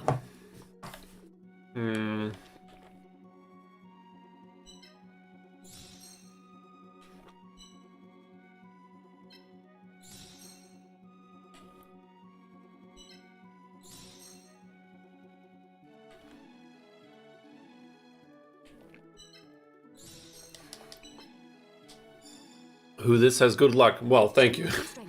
Thank you so much. I didn't expect anyone to actually wish me luck, but since you came right from the Exodia video, you probably know why I'm so scared of Ishizu. Yeah, Mike, you're right. I will need the luck. Ishizu is brutal. If you don't play anything that really counters her, or something that just has great stats, even if it's just 1 or 2 monsters that don't have disadvantages against her monsters, then you can have a field day with her. But or apparently if you play Gate Guardian, like 1 single copy of it for some reason.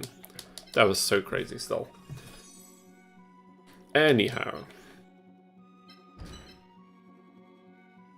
Let's just try to get in position, and then we can figure out what we're gonna do.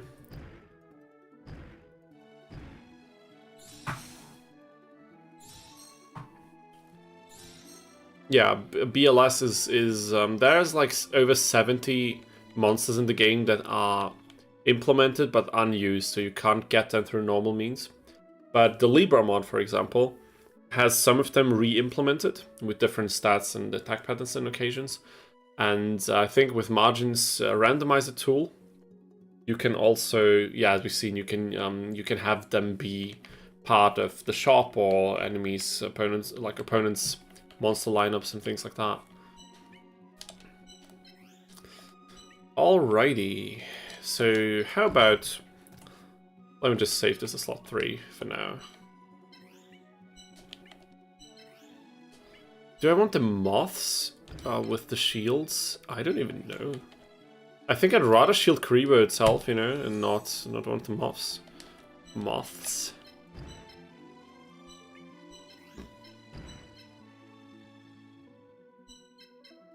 Wait a minute, my clan says indeed you got Black Castle Soul Film is a white whale in terms of pulling off in game. I couldn't find the materials or any of that online, even though the intro shows that it's in the game. Is it in the intro? I don't remember that either, but maybe it is. I thought Dark Magician is in the intro, but I don't remember. I think Dark Magician and Blue Eyes are for sure in the intro, but they're very prominent monsters, so it's kind of a given, isn't it? Okay, come on, Ishizu. Come to us.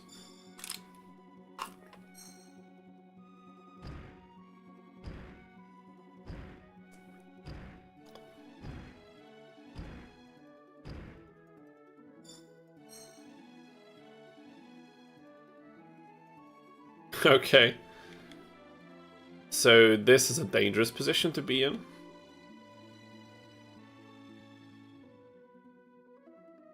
This not yet.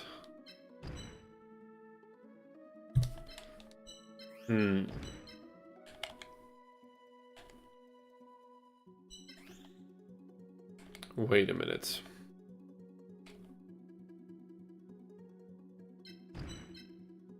I don't know, I'm just gonna do something and then we'll see if it turns out well.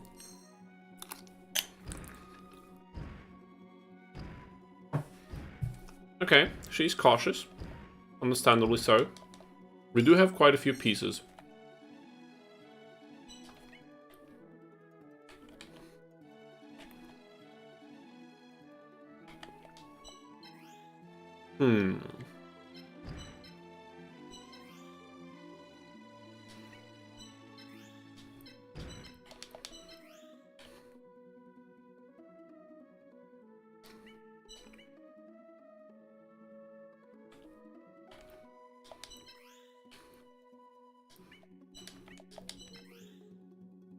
I think.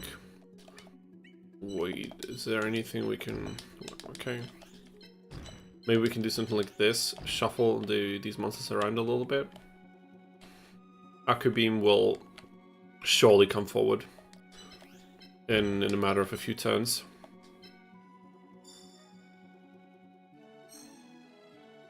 Mike, I also have a physical copy of Capsule Monster Coliseum. I don't think I still have Duels of the Roses around anywhere, but I definitely have this game somewhere in a box in like the cellar of my parents' apartment or something. Somewhere in the vast depths of my belongings. Okay, now it's time to attack. Luckily, light monsters don't have the highest attack stats, even when used by a light symbol.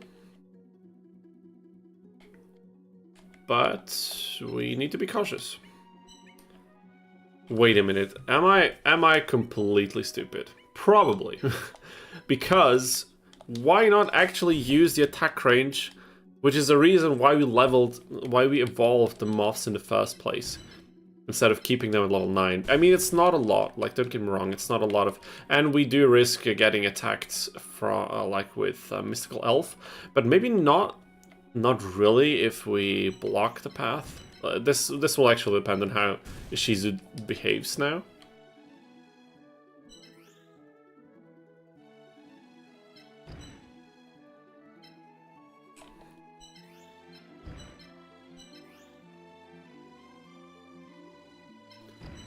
Okay, I have no idea. She's probably gonna attack the arm, isn't she? Oh, she's gonna attack the... Okay, I have no problems with that at all. Like, zero. She's moving. What's she doing? What the hell is she doing? Oh my god. Why? Oh, how did I struggle so long during the Exodia run when she's doing ridiculous things like these? Why would she move back? Like, Margin, you're developing stuff for this game. Do you have any idea what the hell she's thinking? Or anyone else, for that matter, who's played this game a bunch. Have you ever seen this happen? What did she... What is happening? I don't know. I somehow... It makes me pissed because I struggled so long. I tried beating her with the Summoned Lord for so many hours. You can't even imagine. I really wanted to try if I can do it during that challenge. And I just couldn't find an opening. And like, what is she doing now? She gets one very weak, mind you, very weak attack on our symbol. And she just sends the entire remaining team back to her symbol. Why? What is the reasoning? What is the gameplay logic? I am genuinely curious. Oh my god. I would get the card shop ASAP if it would be released in the card game. Wait a minute. What, I think I missed quite a few things. Dark Magician, Black Colossus Soldier intro. Okay, actually have... I'm sure it's because of an autocorrect, but I love how it gave Black Colossus Soldier a different name in the last messages. Yeah, I also love the Gaia, the dry champagne. That was hilarious. I mean, if you tend to write from a different keyboard or a keyboard with a different language setting, or for the phone, sometimes just hilarious results can happen. You know, makes things more fun, doesn't it? But... Sorry. Excuse me. Got something stuck in the throat. Is there any way we are finishing off this monster? No, we need to find out. Sadly not. In that case, we are not going to move the symbol. we are just gonna let her attack the way she did before. Mike says, I've seen this happen. This is a classic game of chicken, is what I call it. She's trying to lure you in. But she's putting a piece on the line. Like, I don't know. I mean, again, during the Gate Guardian challenge, we've seen even worse behavior from Shizu. Which still boggles my mind, because during the Exodia round, she was playing... She was not making a mistake that would have been necessary, at the very least, to even find an opening to squeeze out a win with Exodia. She just didn't give us anything. She didn't throw us a single bone. Not the tiniest. And now she's just like, yeah, whatever, I'll send my monster in. What's the worst that could happen? You could lose everything. That's what could happen. Cool thing is now, though, we can do this. Of course, not going to do this, but we can do this. And we can do this. And we can do that. She could still move forward with what? Okay, no panic. Yeah, it's enough. Amazing. Oh my god. Ah, my heart stopped for a brief moment there. Damn it, dude. I was genuinely scared. Oh, okay, never mind, actually. I was like, she could use her Petite Angel to move forward and either remove the shield on Karibo or get one attack in on Cockroach Soldier, Cockroach Knight, but we can simply do this. What's she gonna do? What the hell is she gonna do? Cobble says autocorrect sometimes almost gets me in trouble. Yeah, for sure. That can definitely happen. And this is what she did last time against Gate Guardian. Oh my god. Or was it against Tristan as well? But for sure against Gate Guardian. She started spamming the special ability of Mirror Fiend? Fiend Reflection too. Damn it. What the hell? If the AI was more advanced, how hard would it be to do these challenges? Let me see. Some of them way harder, because some of the very first few fights in the game are only possible because you can kind of trick the opponent to go for attacks against your symbol and not against some of your monsters. Well, now that I think about it, even in the Exodia challenge, some of the stage 2 fights against Rax, for example, that we started to notice if the opponent starts attacking the monsters and not always automatically focusing the symbol no matter what, you can get in trouble very easily. So if some of the prior monsters also did that, if the AI kind of was able to figure out what you're trying to do and just kind of block you out of it, would not be possible. Also, if you remember the video Taya with the Exodia challenge, where we only used the right leg, the only reason we were able to squeeze out the win is because she, for some reason, moved away from our right leg and actually moving into onto an attackable field, while she was previously already standing on a field that was completely impossible for us to attack. She would have just needed to stay there, and she would have guaranteed win the fight, and for some reason she didn't do that. So it's a bit of a mystery, isn't it? Okay, but is this the smartest play? Okay, we will be able to attack this thing eventually. 1, 2, 3. I mean, still gonna use the save states just to be safe, if you will. That's not a lot of damage, but I think we'll just take it and we'll let her either attack the symbol again or attack Karibo but remove the shield. That's okay. She did the same thing to me when I used the wind symbol in Gaia. Okay. Fair enough. I mean, weird AI behaviors at this point is just something we have to come to expect. But that's okay, because as we just discussed, it makes some of these challenges possible to begin with, so we should be glad about it, really. 90 damage, 99 or whatever. Respectable for a light monster, but nothing to worry about, which is great.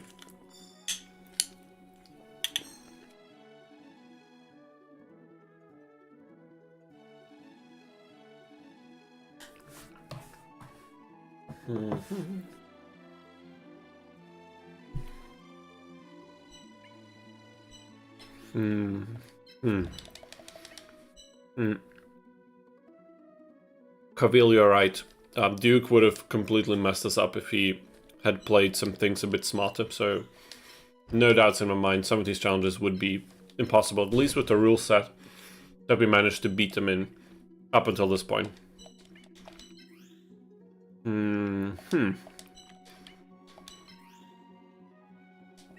Okay, this is unfortunate. Both of our moths don't have a good position to attack into this thing at all.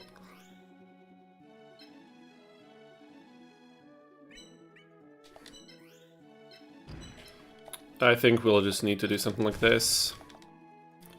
And there it is. The absolutely obligatory Twitch stream bot buying spam messages. Oh my god. So we have to deal with this. At this point, it's tradition. At this point, it's just something that we should even embrace, really, because if it wasn't for these messages, you know, we wouldn't even have half the fun that we have usually, right? This is what allows us to do all of this, right? That the one spam message every single time. It's so lovely. I adore it. Like having to manually go into my Twitch stream that barely anyone is watching anyway, or basically no one, especially compared to YouTube, just to remove that one single message for a 3-4 hour stream is so much fun. Oh my god. Okay, where is it? Let me quickly get rid of this. How do you even do this? I'm never on Twitch.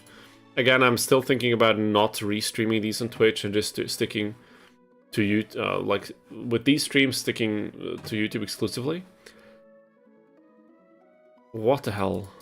Come on, dude. Where's my channel?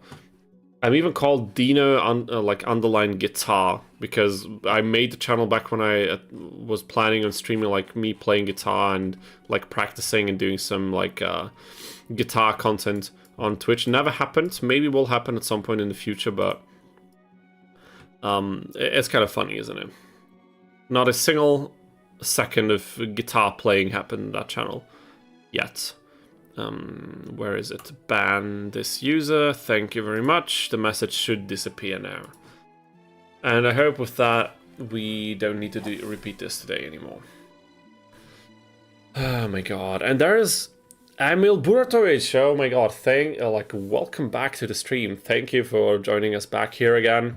Even though you came in a bit later, I can imagine probably also had a long day, a rough day, but so glad to see your name still in the stream. I hope you have a nice day as usual, and maybe you can also give us some insight from your strategic mastermind in this game, because we did struggle against Pegasus quite a lot, but, you know, it's looking pretty good now, I would like to say. So far, so good. We also can't forget about Tihone. How do you... Does anyone know how you correctly pronounce this thing? And why is it called like this? Is this like a reference to something? Or is it like, I don't know. How do you say that? Yeah, Marquise, you're right.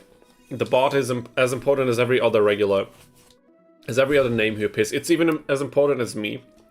Because no matter who be missing, the streamer or the bot spam message... It's like it's yin and yang. You need both. Absolutely necessary. Can't do without it. No chance. Okay, in all seriousness though, we need to shortly think about... I think I think she will go for the symbol with... At least with Lesser Dragon. I think if we do something like...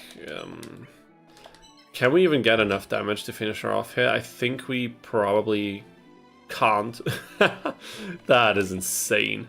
Okay, actually we probably can if we do it like this, because then we can get both moths in on the action. Quick blow from Karibo, even if it doesn't really do much.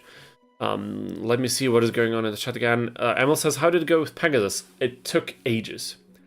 I was talking a lot. The chat was very active again today, so thank you for everyone who participating in the chat, as well as all of you silent viewers. I appreciate every single one of you. But then I start rambling, responding to every message that I possibly can, and then I make mistakes. I had to reload so many save states against Pegasus, but we managed to beat him without any collateral damage, so that was cool. It took a while though, so that's the reason why after almost 2 hours of streaming, we're still at opponent number 2. But I mean, it is the final gauntlet of this game, so I think it's understandable.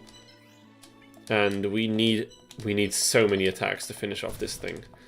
And wait a minute, someone said it's Tyhone? Tyhone? Tyhone, yeah. Who just says it's... Tyhone is how I say it. I mean, I think we're just gonna go with that version because it rolls off the tongue pretty well and doesn't take too much time to pronounce. Kavil says, can I beat YGO Capsule Monsters Coliseum while playing a guitar? Would be fun, but we'd probably have to make some kind of weird rule set to make this really interesting. Maybe we can come up with some crazy ideas for doing this. Like, I can jam along with every single track for every map, and if I play one note that the viewers deem as not fitting, the challenge is lost. Some weird... I mean, I can always say it's, you know, it's jazz, so the note wasn't incorrect, it's just that it's a jazzy flavor, so yeah, some jokes for those of you who are a bit into music or music theory or whatever. Okay, didn't expect that, but we'll take it. And what the hell? Okay, Tyhone is getting scared of us. Maybe we pronounced the name incorrectly so many times that it's just disgusted with us and doesn't want to be anywhere near. Even if that's the reason, we will gladly take it. Even though I can hardly manage that to be the case. 70 damage. This should be a 2-shot now, because of the advantage. And Issues is going very well. The moths definitely help against her wind monsters. Also, nice touch that she plays wind monsters still. Okay, moth over there. Maybe, I don't know, Karibu can stay for now. And this thing can also stay. I think this is good. That would be a weird rule set. The all losing if the music from the guitar doesn't match up with the music from the game. Yeah, you'd have to define how that actually works, but I mean, for a live stream thing, I don't know. Maybe we'll come up with something fun eventually. But the music in this game is so freaking good. It would definitely put more focus on the soundtracks themselves, and they would deserve it because they're really good. Even at twice speed, you know, still works very well on most stages.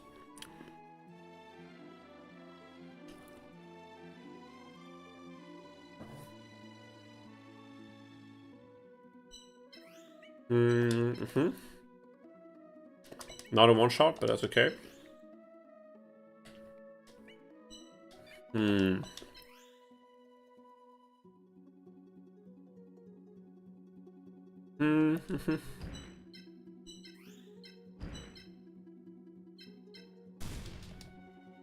That's good. Now we can get a 2-shot. Amazing.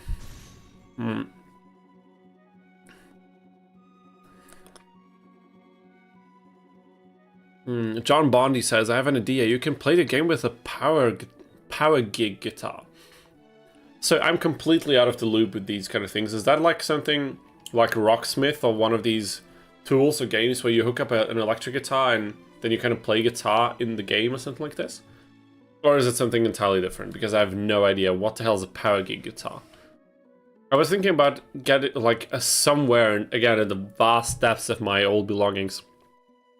I have a Guitar Hero Warriors of Rock. That was Guitar Hero 6, I think, controller, like the plastic guitar with these colored buttons. Somewhere in yeah, again, probably in the cellar of my parents' apartment. But somewhere I have this laying around, maybe. But the problem with a strategy game like this is you don't have any like time-gated or like precision challenges, so using a controller like this wouldn't really change how we play this game. So that's not really a good idea in that sense, but maybe we can forge something like this. It's a real guitar that works as a controller. Yeah, that sounds cool. I never did something like this. Maybe I should try this out. Could be a lot of fun. I will let you stage a comeback.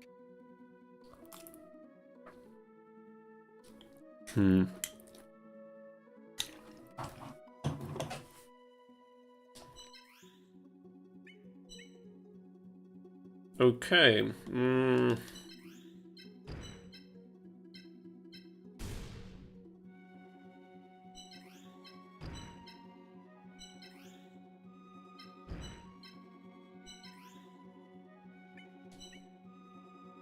This thing can't attack us at all. That's insane.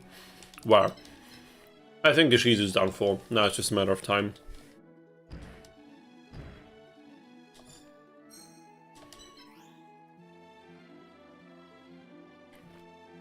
Okay, but we can't attack now either. Touche. Shizu, touche. But, oh my god, why is she not? This is annoying. This is starting to get really annoying. She just needs to move in. Maybe I should throw her a bone. How about we donate one free attack on our immensely PP-sized Earth symbol, just so this fight actually goes somewhere. How about? Is that a fair deal? I think it is. It was a game that tried to bridge the gap of Guitar Hero and Rocksmith. It had a real guitar that worked as a controller that works for games like Rock Band. Okay, interesting. I have to look into that. I was really into Guitar Hero back when I was a kid, which is funny because I used to never practice guitar. I was way too lazy. But I loved playing Guitar Hero, which looking back is kind of a bit cynical, because if I put even a little bit of the time that I play Guitar Hero into actual practicing guitar, I could be a lot better than I am today. But I mean, it turned out well. I'm going to be able to make a living from it, so I guess I did put in enough practice time eventually, but I definitely could have done more when I was younger, and maybe I would have gotten somewhere else in life, or maybe would have had a bit even more opportunities to use my musicianship professionally if I had done that. But then again, maybe I would have played even less things like Capsule, Coliseum, and then we wouldn't be here doing what we are doing today, which is having the time of our lives with this game. Yeah, I have no idea what I'm doing right now. I'll just attack blindly into some of her monsters and hope we don't lose anything. Probably not worth it. Yeah, okay, something like this. It's gonna be fine. If you can play the plastic guitar in a game, you can use that guitar, okay? A Power X sold terribly. I mean, I never heard of it. Maybe that has something to do with it, but then again, I was out of the loop with these instruments emulating games anyway, so I thought maybe it's just on me, but it doesn't sound half bad actually, so maybe it's a shame that it flopped, I don't know.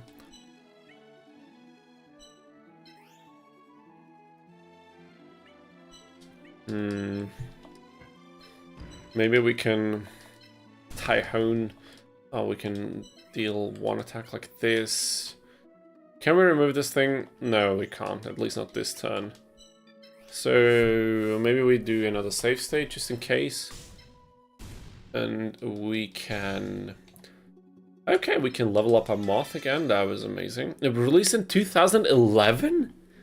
Okay, that's crazy, because that was the time I would have probably... I think this is around the time that I was playing Guitar Hero, maybe even before that. Crazy, dude. That's harsh.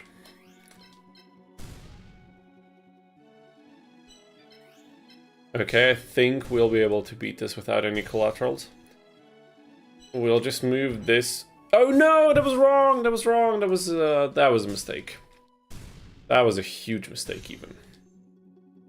But it's okay. That's exactly why we're using the save states. This thing has to move further away. She's toast. Yeah, imagine you worded that perfectly. I love that phrase. It reminds me of Mortal Kombat, which is also fantastic. Recently, like this is a random thought, but recently I stumbled across a dude on YouTube who does like old school, like OG trilogy Mortal Kombat game world, like speedruns. And he uploads, occasionally he gets like a world record on one of the characters and then he uploads that. And it's just like a 7-minute video of him like, I don't know, playing MK2 as Jade and trying to get the world record or whatever. It was a lot of fun. I don't know, just like randomly stumbling stumbling over that, coming across that, whatever phrase you want to use. one of them is probably correct, isn't it? Another level up. And I don't know, it was fun. It was fun to watch, because usually when I watch speedrunning content, it's one of these really long and intense video essays about a speedrun world record history of this obscure game you never played yourself, but then you watch it because it's interesting and it's cool. And I don't know, having like little nugget-sized speedrunning content like this for games that I am familiar with from my childhood was a lot of fun. Was pretty cool. I don't remember how he's called, otherwise I would give him a shout out, but maybe I can look it up later if I don't forget.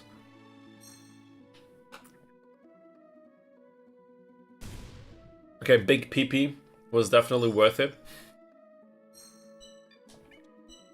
As we... Oh my god, okay, it's okay, it's okay. We get more XP for the other moth as well. As we sack in the win against the Shizu, opponent number 2 is down, and we were considerably faster this time, even though we still took quite a bit. And something is telling me Merrick will be even worse. Maybe we won't even finish the run today, because I would really love to check out the randomizer at least a little bit today. So I would like to dedicate some time near the end of the stream, maybe around the 11 PM hour mark, at least in my local time, which is in about 40 minutes. I would like to try and set it up so we can still cram in maybe 1 or 2 fights with the randomizer and just see how it feels, you know. Okay. How about we take Luster Dragon, Tahoni, and I don't know, Fiend Reflection too.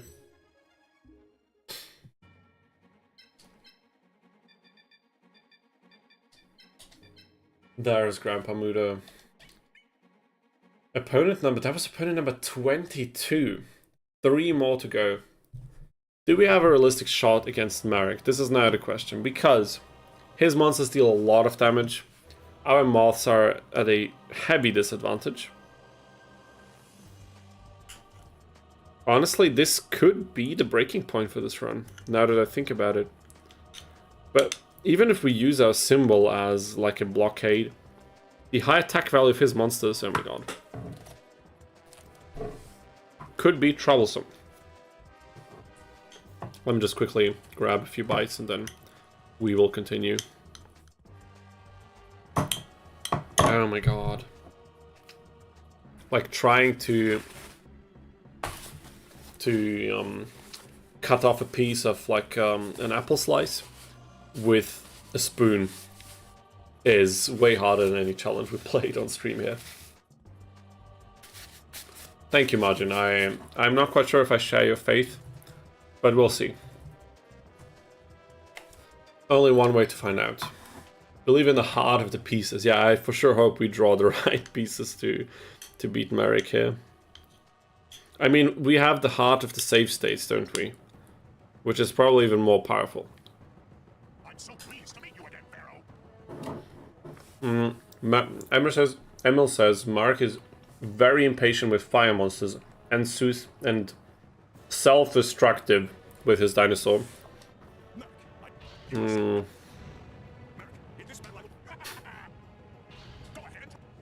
Mega Ultra Chicken for his Crimson Sunbird. I don't know, Emil. I think we have to watch out because the OG Mega Ultra Chicken deity will not be pleased and will maybe rain down its wrath upon you if you're not careful. You can't disrespect the old gods. You need to stay cautious.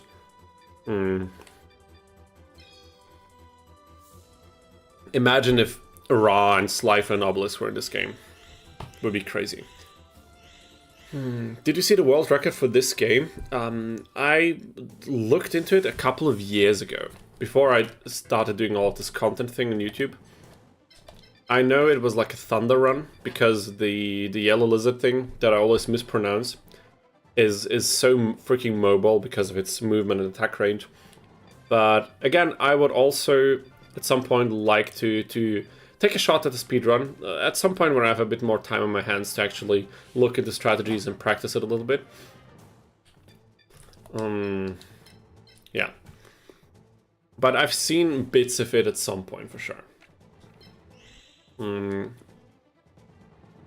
Good, and Elegy very insightful in the strategy out of what Merrick. Oh my god, I'm so sorry, Mike, but that autocorrect or that fast typing or whatever is sometimes hilarious. Like Merrick is that's lovely. That is lovely, almost as great as Melvin.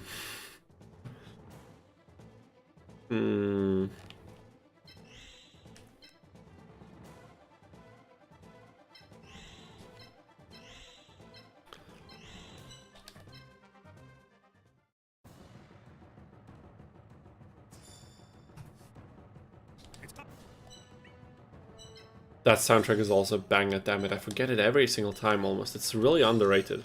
Like, for me personally, when I think of great CMC tracks, this is not one that comes to mind very quickly, but that's a shame because it's really good. It's autocorrect, yeah, for sure, but again, autocorrect sometimes is one of the best comedians.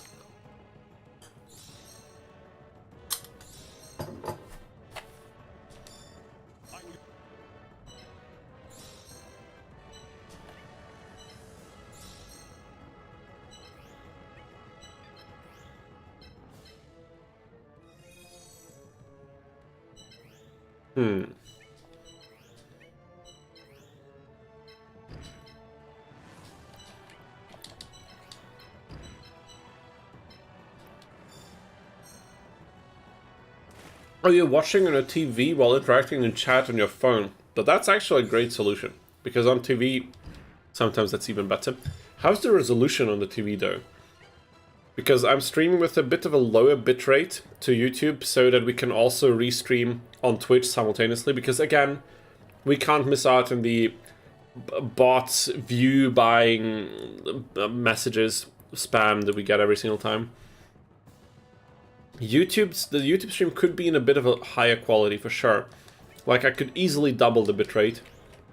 And I don't know how much that would impact the quality that you as the end user actually receive, but maybe it would be worth trying at some point.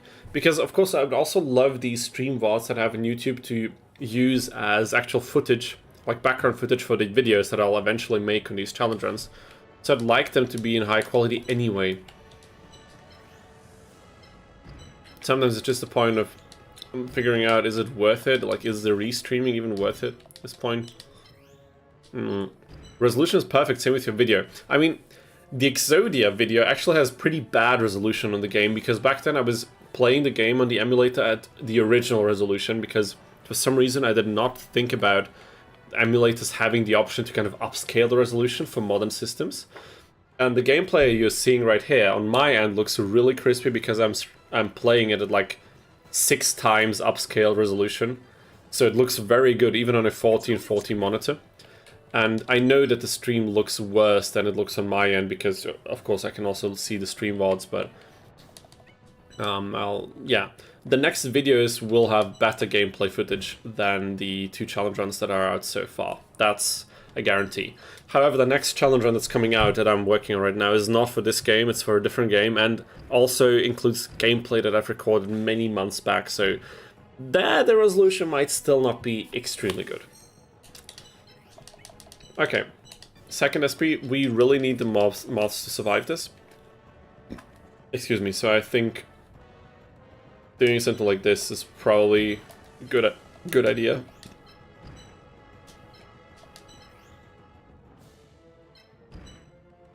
Slot 4 now, let's maybe try to get Merrick moving. Maybe he'll do what Emil said and have like self-destructive tendencies with his pieces and just send them forward.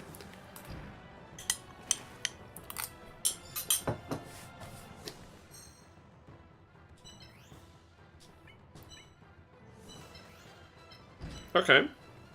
I mean, this is not too bad. 3 attacks. Actually, not too bad at all. The attack range will, for sure, come in handy. Ah, but this is dangerous. We can still move away later, that's okay.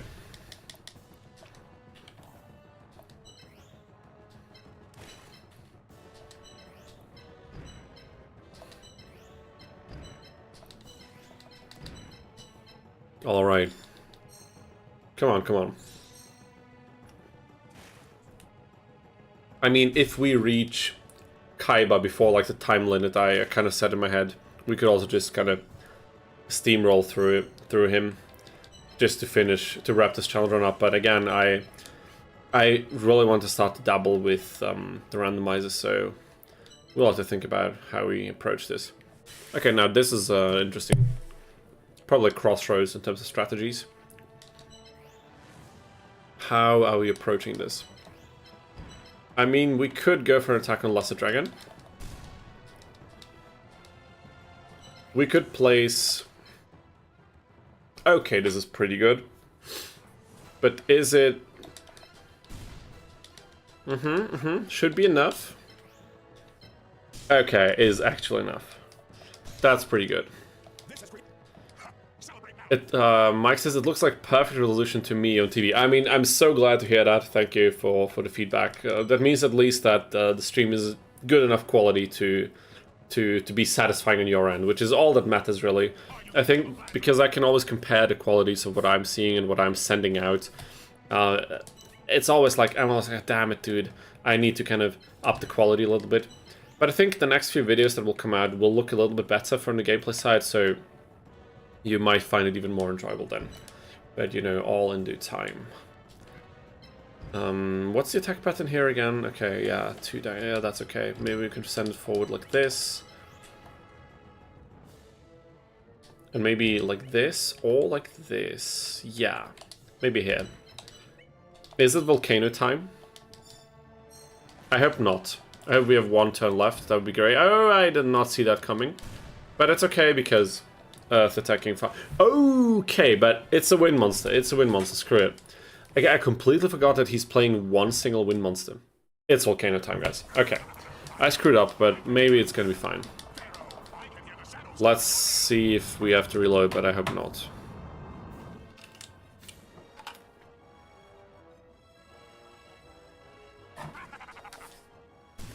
Okay, this hurts, but not a lot. That's okay. That is very much okay. He also got damaged. What a moron. But that's okay. Alright, now we're saving this. I think we'll be fine.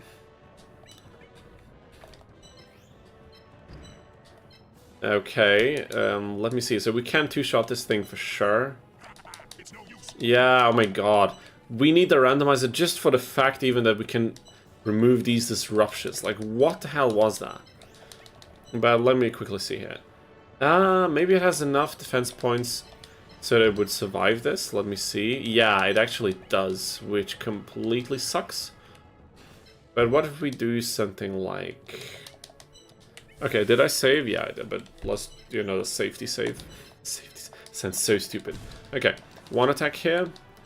1 attack here. Sorry for that.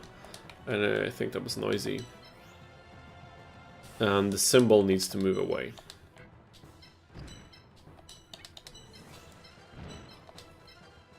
Okay, I think Merrick will be easier than we thought. I'm sorry, Melvin will be easier than we thought. I have to, actually, I really need to just continue watching Yu-Gi-Oh! Abridged.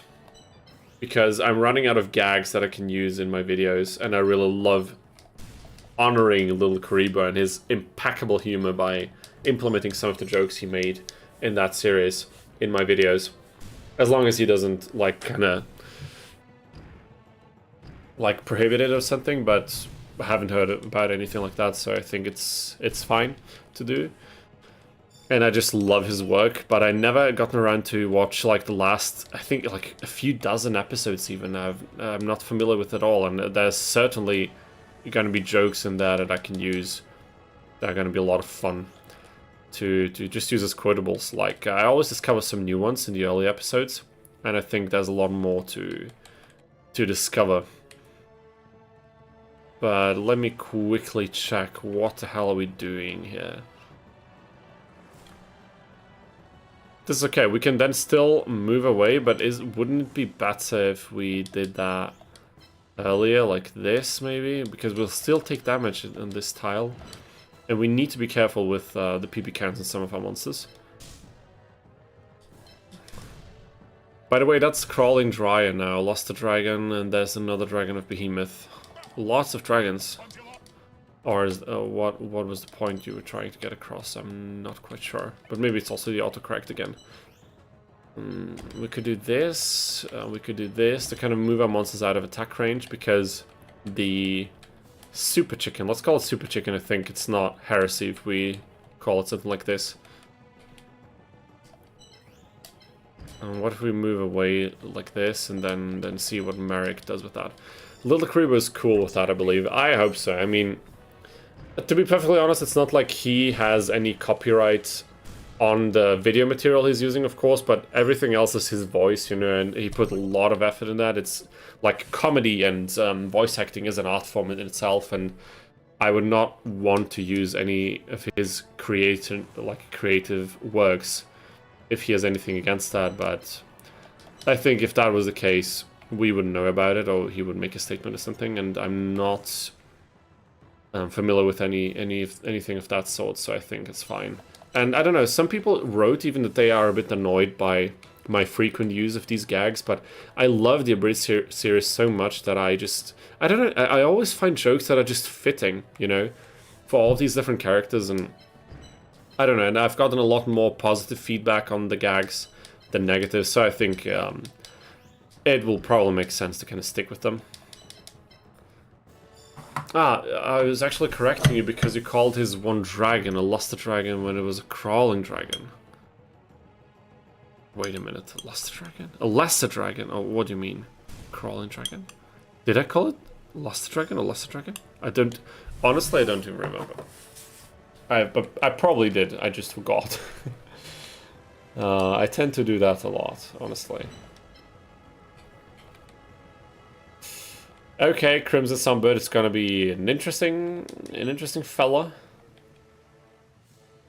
1, 2, 3, or 4.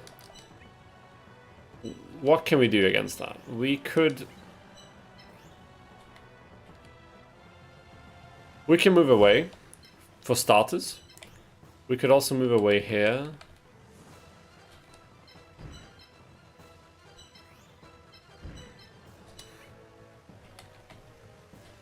We could give him one attack, though. Sorry, that was... No! Oh my god, I didn't save in so long! It's not that long, actually. Okay, we're gonna be fine, we're gonna be fine, it's okay.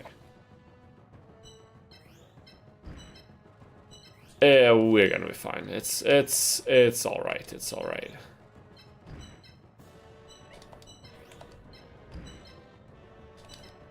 Play it safe, bait the chicken. Yeah, we will bait the chicken. Like, one attack on the symbol is okay, I think. We can use as bait. We have the biggest PP in the house, so it will be fine.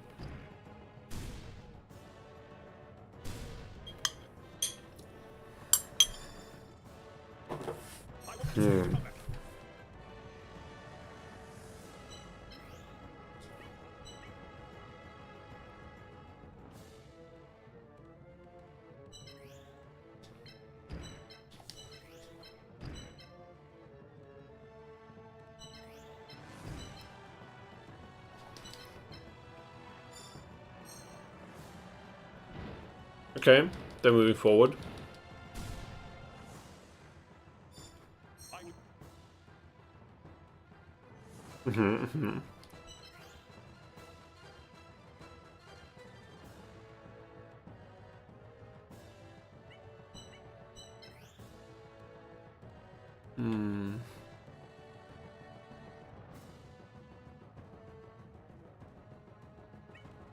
Depending on where I put the symbol, I can kind of dictate where his chicken is going to move. I probably want it here, so I'll place the symbol there. And already try to get everyone in position.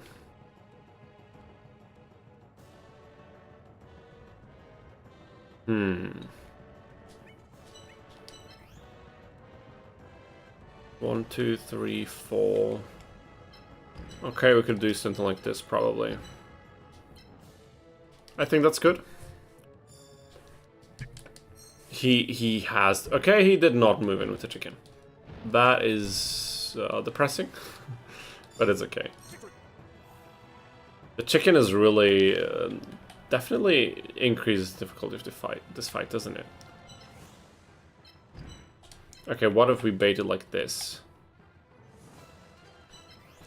Then Kariba has to move away. This thing also has to move away. For sure, it has to move away.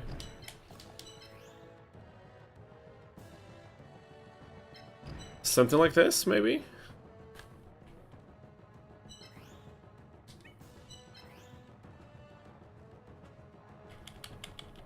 I mean, we could squeeze an attack in, but then we'd get attacked ourselves, and I don't think we need that kind of trouble at this point. Yeah, and I think Cockroach Knight can just chill in the corner, or maybe move a bit back towards us so we can protect it. Something like this. Try to heal a Great Moss. I mean, if we manage... Oh my god, 228. That is a lot of damage. We need to be careful. Okay, now we have all 3 of his pieces. This is not good. It's not particularly great. We need to figure something out now. 50 damage is not amazing by any stretch of the matter, and this thing can then easily attack us, resulting in us losing the piece if we do it like this. We could also attempt something else. Okay, this is way better. Let's take slot 6 or something like that, because I think we will be able to do it at this point. 124, that's okay, that is relieving, because still 2 attacks from from wood type monsters will be enough to get rid of the bird, and then we can chill a bit. Amazing, that was important. That was very important. I thought it might turn out to be even more difficult, but this way it's okay.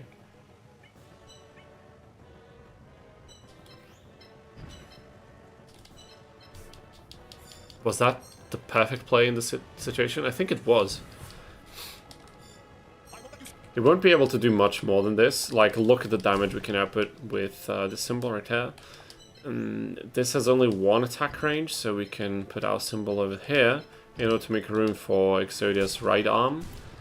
2-shotting this dinosaur thing.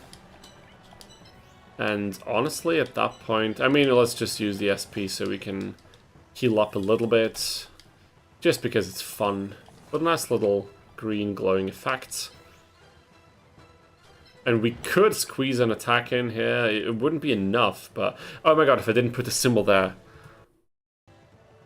Okay, I should not have done that, but it's okay. We're just going to repeat it, because I think we can win in that particular turn already. That would be fantastic. Or we could move forward, even. No, we're not doing that. We are playing it safe, just the way we did last time. Because that will lend us the win for sure.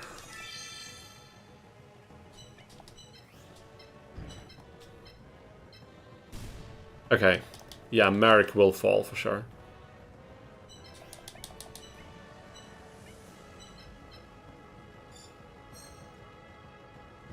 He moves back, Dinosaur moves in.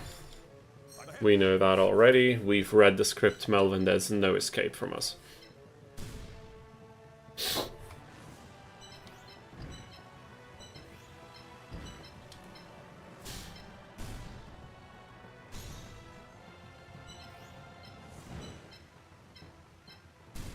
And we're gonna get the win just like that. Look at this beautiful play, and there it is, GG.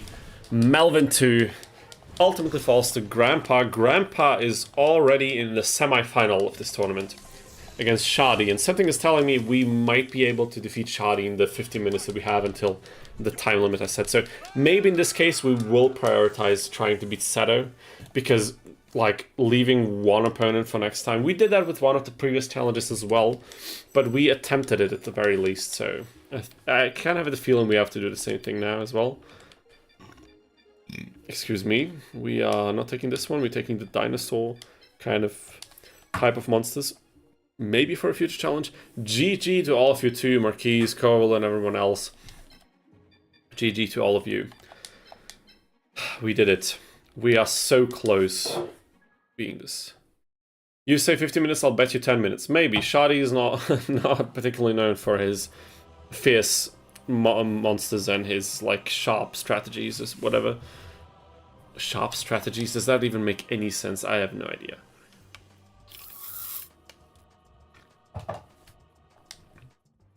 Let's just power through and try our best. I love this soundtrack so much, but we're not gonna reduce the tempo to the regular speed now because we don't have time. We need to hurry up. So this will probably be the usual strategy of trying to bait him. There we go. Trying to bait out the first monsters like the Yoshioni and the Needle Ball and whatever.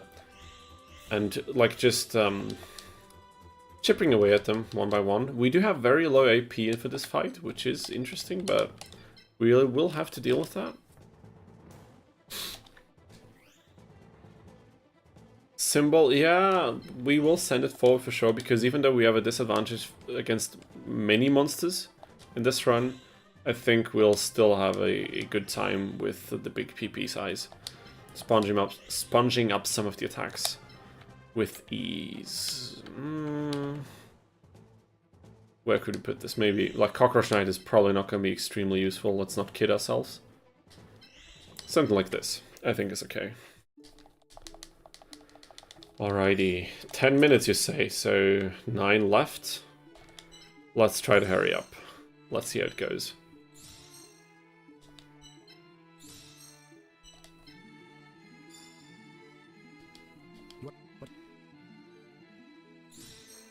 Surprised you're not quoting Jono here.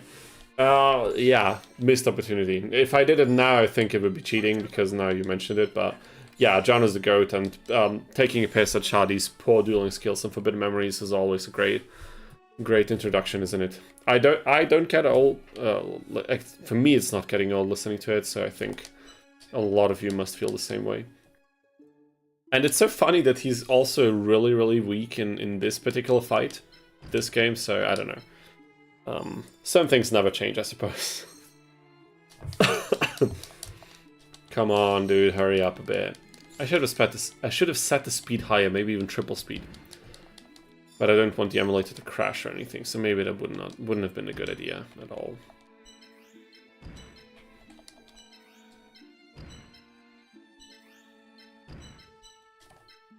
Okay, not a lot of AP on our hands at all.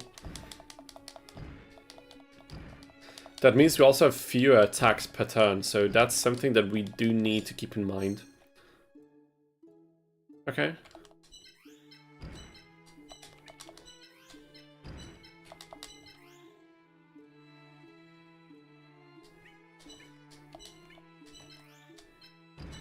Let's use this opportunity to send some of the other pieces forward as well, because we want to keep our other moth in place.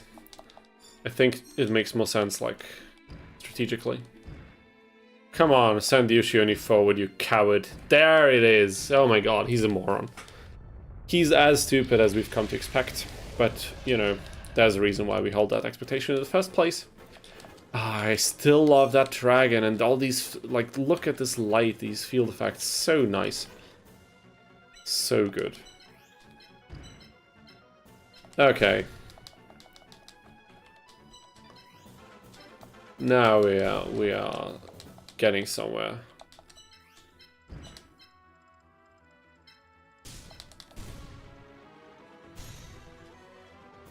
Level 6, amazing. We might even get level 7 on one of them by the end of this fight. That would be cool.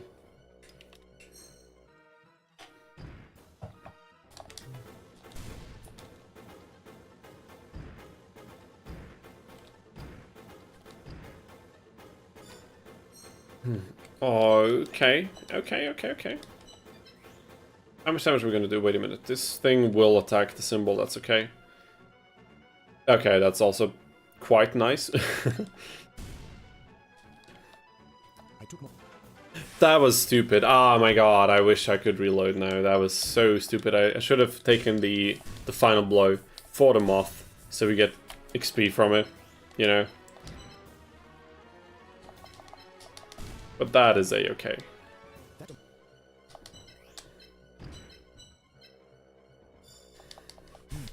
Poor Shoddy. I mean, I don't know if you need to really have any... Oh my god, 230 damage. I forget that his monsters are not even that weak. Okay. I can't underestimate it. If I lose now to Shoddy, if I lose a single piece in this fight, that would be so embarrassing. We cannot do that.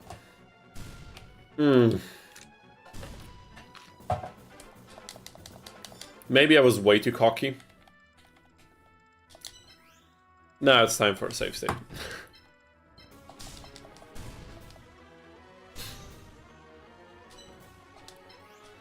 Okay, we could SP there, or we could do something else. We'll have to figure it out later.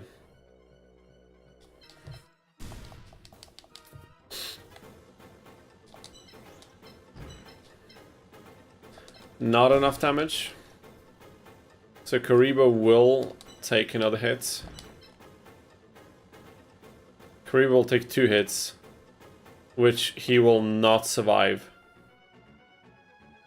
That was a mistake. Oh my god. Good heavens, would you look at that. Maybe we need to do this differently.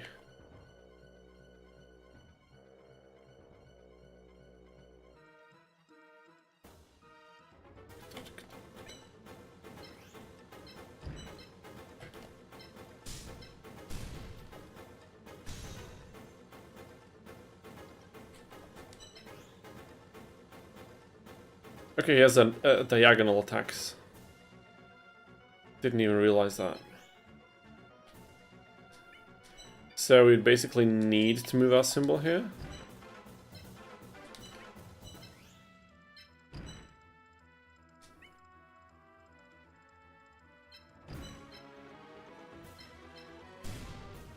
Maybe the Shoddy fight will be a bit more interesting than we would have come to expect.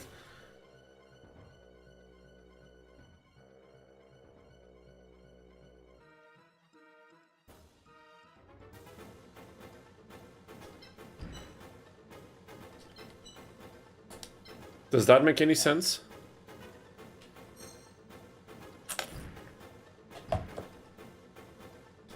That is completely fine. We are so taking that. That's also completely fine. None of this really matters. It's just that one dark monster that's really, really beefy. So we need to try and get rid of that quickly. Will we be able to do so? Yeah, we will. With the other moth. And then we just need to worry about Thunderball, Mega Thunderball. Okay, so this thing... Okay, this moves here, and then this thing... Once we move Karibo out of the way, it'll be okay. Okay, I think Crisis averted. And level up acquired. Wonderful. Wonderful. No, what? Oh, that's okay, that's okay. That's not a problem. Okay, it is a problem, but it's not because it's not enough attack. Or it's a Matze. Ha! Take that, Shoddy, you poor duelist. That was a skill issue, and definitely not just like a randomly based thing of where the dragon's head is going to tilt. Maybe Cockroach Knight for the first attack? I can't lose much more of my power. Little Karibo joke about the Dawn of Dragons. He makes darts have a lisp? I didn't even know that. Oh my god, that sounds hilarious. I have to watch Abridged again. Desperately. Okay, we'll just block Karibo just in case something problematic happens in the next few turns. But so far, it's looking like we would still be able to achieve our time limit.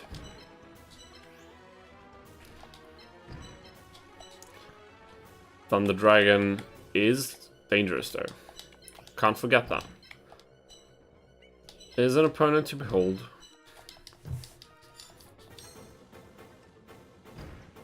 Are you serious, man? Oh my god, and he's preying on our side now. Damn it, dude. Ah. What? Are you kidding me? Oh my god, shoddy. Oh, I hate this. I shouldn't have been so careless. I was way too careless. Are you kidding me? What the hell is that? What the hell? Come on, dude. Not now. Oh my god, on the last few meters before the final battle. Are you serious, dude?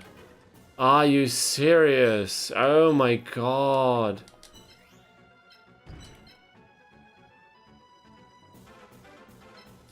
Are you serious? That was... What the hell? That was horrible. Horrendous. Okay.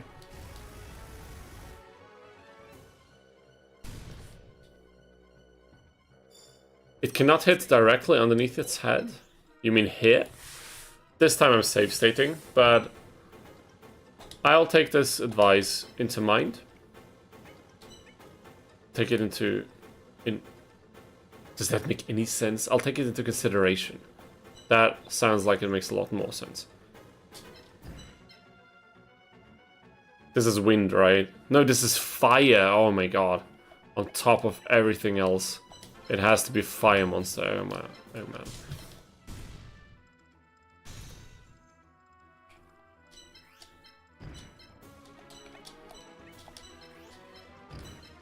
Okay. So you're saying that now it's okay for Karibo? I hope you're right. Okay, it's one more turn. And now Karibo has more health, so we are in way better shape now. It's just that this thing... Let's save slot again. But we have to be careful. Thunder Dragon is... damn it. Will attack us. 120. That's too much. Yeah, maybe I was just too quick to judge Shoddy like this. Turns out he's not that incompetent. He's still plenty incompetent, but... That's okay. Okay, yeah, that was fine. That is more than fine. Come on, Thunder Dragon. I'm waiting for you. Not a safe slot.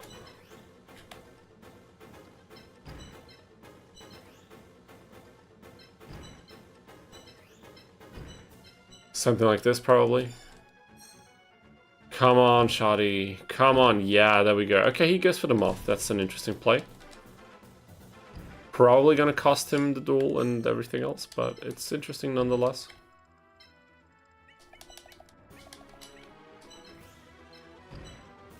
Not a safe slot. We are speedrunning this. Come on. I don't have time for any shenanigans.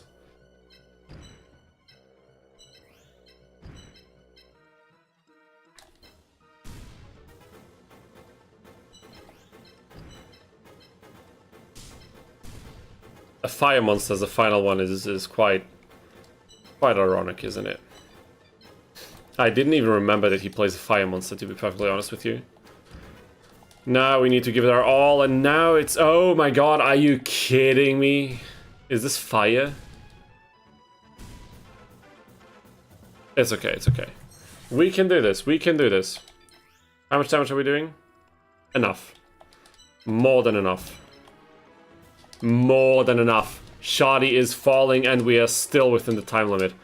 Officially, there it goes. Oh my god, we did it. I can't believe that this was as sweaty as it had to be now. I mean, of course, the time limit put on some stress on our fingers, but we did it. We managed to pull it off. 24 opponents down, only one remaining, and somehow I think we need to try this. We need to try Seto, just see what happens. We need to try it.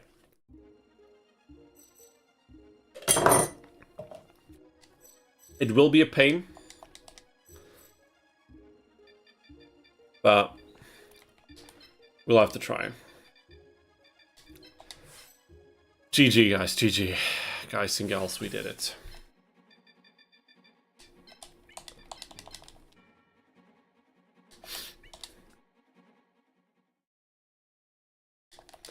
final opponent, you know what it means. Short break, very short break, and then we are returning. Trying Seto, like just for a brief while, just to assess the situation, and then still we're gonna dabble a little bit into the randomizer settings. Maybe do like a duel or something, and then we'll just see how the mood is later on. Quick toilet break, stance check, make sure to open your windows, let some fresh air in, and then I'll see you guys in a couple of minutes.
My friends, it is time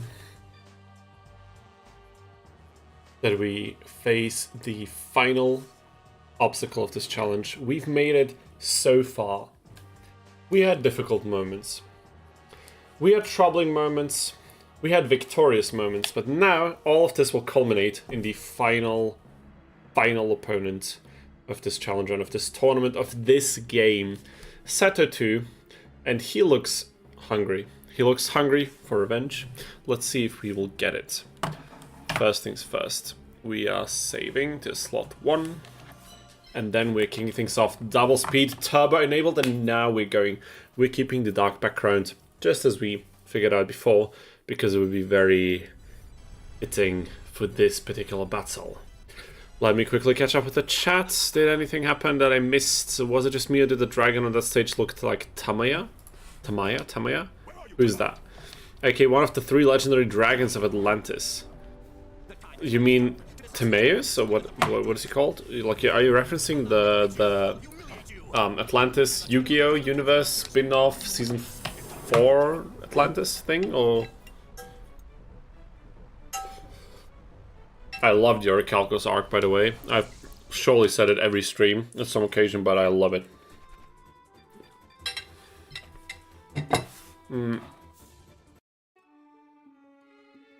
Are you kidding me? Oh my god. Are you kidding me? I wanted to press to change to slave slot 2, and by doing that, I also loaded it.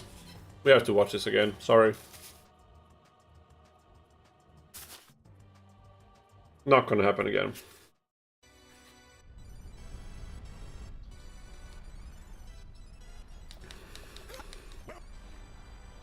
Alrighty. Yeah, Timaeus. That's a cool dragon for sure. I don't like this result. Let's look back. There we go. I do like this result for sure. Okay, we have 3 strong light monsters. 3. 2 fire... I forgot there's 2 fire monsters? Legion and who else? Oh, of course, Meteor Black Dragon. Oh my god. People, this is gonna be a tough battle, I think. Don't you guys think? This is gonna be a tough battle? Because somehow, I don't know.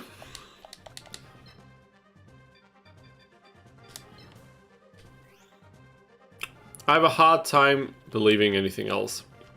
And I think we will have to get rid of Legion very quickly. Very, very, very quickly. Otherwise, we will have a hard time. I'm extremely sure about that.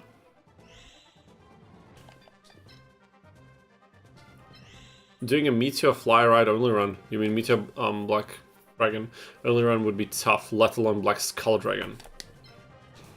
Like, Black Skull Dragon is unavailable, right? Like, unobtainable through regular means, is it? But Meteor B, we could do something like this. Also reminds me that there will also be a Forbidden Memories challenge run video coming out at some point. But I still have to record and edit that one, so that will also take a little while. Okay. Not enough AP for everybody, but we will get there eventually because we don't have a low cap like last time. The more of these challenge runs we do, the more and more respect I have for Seto in this fight, because this fight can get pretty tough at times.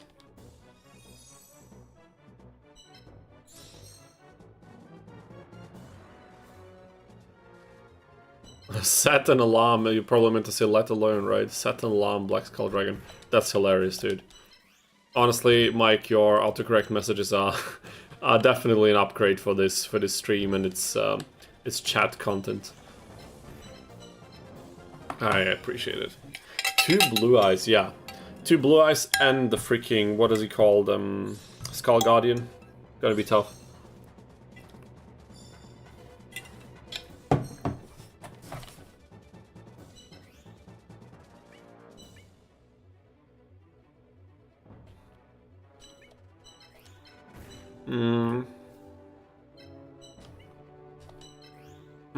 Do you think he would take the bait? Okay, Lajin is also out.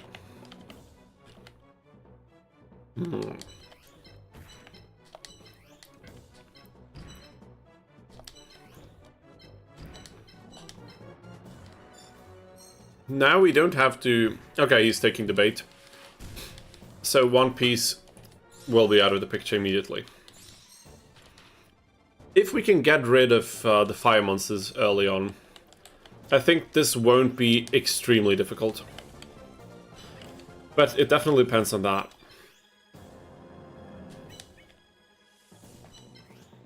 Okay, Lejin has not moved yet. Summon Skull is available if I mistake, and after you level up Mirror to a certain degree. You mean Meteor Dragon, probably? Oh no, sorry, wait a minute, what? Mirror to a certain degree, I'm not mistaken, or evolved at whatever it determines, I forget terminology in the game. Wait a minute, how do you get... Like for Black Skull Dragon you need red eyes, right? You need red eyes and summon Skull, and then you can fuse them. Maybe it is not unobtainable. Sometimes I just confuse them. Like Black Cluster Soldier and Meteor Skull Dragon and all these iconic monsters. Skull Mirror. Wait a minute, Skull Mirror. I think that's a lot of the early Yu-Gi-Oh games where this worked. Where we fused those two. It wasn't it? Or am I completely missing the point right now? I have no idea. Maybe someone else knows. You can visit Red Eyes Fly tracking into a Black Skull Dragon. Or summon Skull. Skull Mirror? Is there a Skull Mirror in this game? I don't understand, I'm sorry. I think we'll perfect block the Moth, because again, against the fire monsters.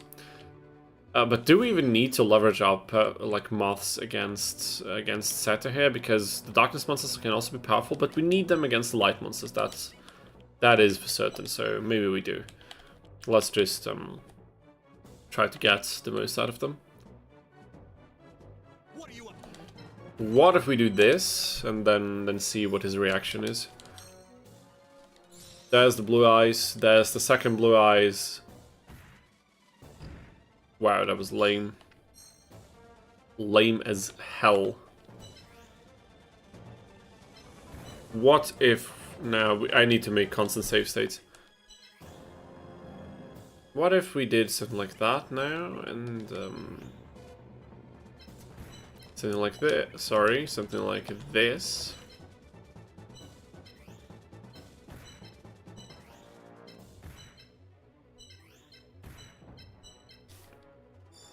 I'd really like the Legend to move out finally. Okay, he's retaliating with one. Okay, but the blue eyes are coming out. Legend not really moving a lot. I mean, you know what I'm saying, right? We can still do stuff like that. Place them on these sidelines here and then just wait for opportunities.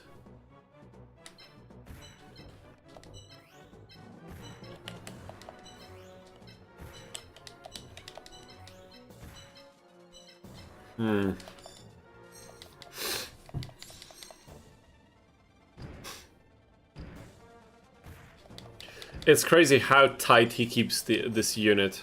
Look at them, 6 monsters stacked onto each other. Okay, we need to bait Lejin.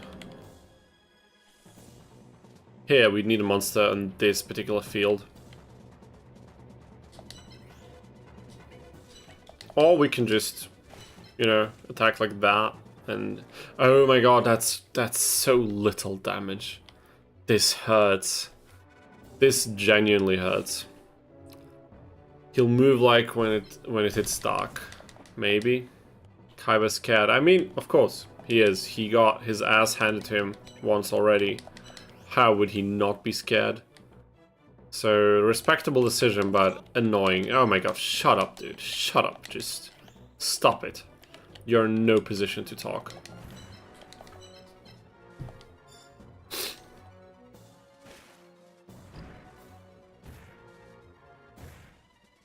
Okay, so even when we attack like this, he doesn't nudge.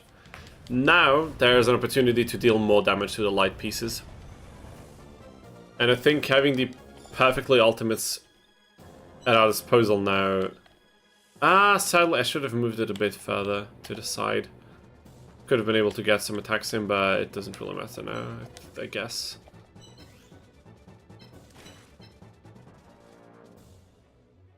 Two still cannot attack us. I think getting the perfect ultimates was a good idea. Honestly, I think that was a pretty good idea. That's not worth the trouble at all. Like, not even close, dude. Not even close. Still not really able to attack us. And Karibo can still move out of the way. One tile. Yeah, Kaiba, your move. Show us what you've got.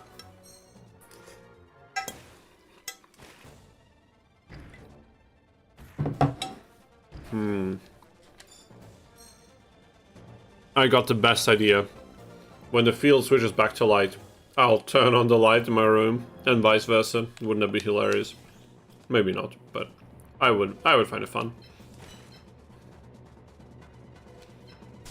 Okay, okay.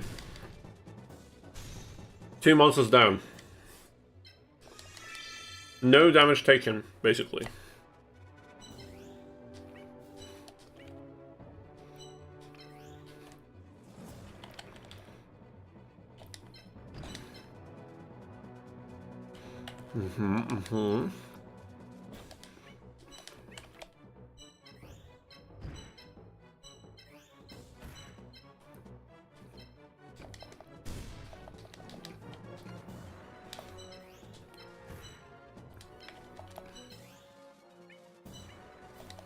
And so far we really should...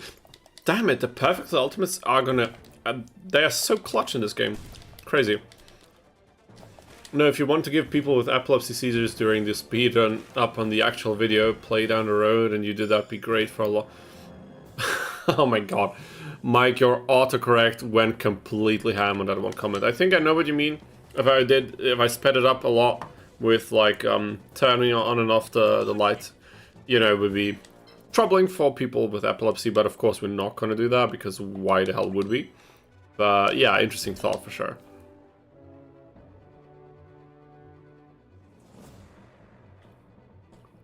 Oh, we would tank 2 attacks from these like, we are not doing that.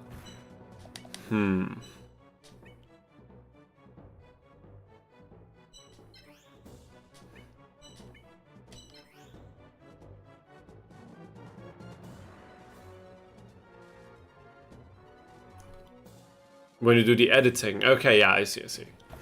Still, probably not something that we want to do necessarily.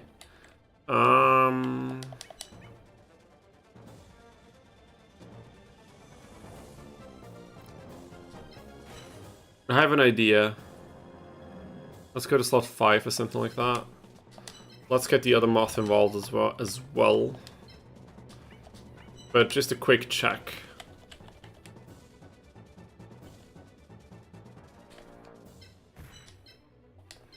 That we are out of the danger zone, you know. We need to pay attention to this. Otherwise it will come back to bite us.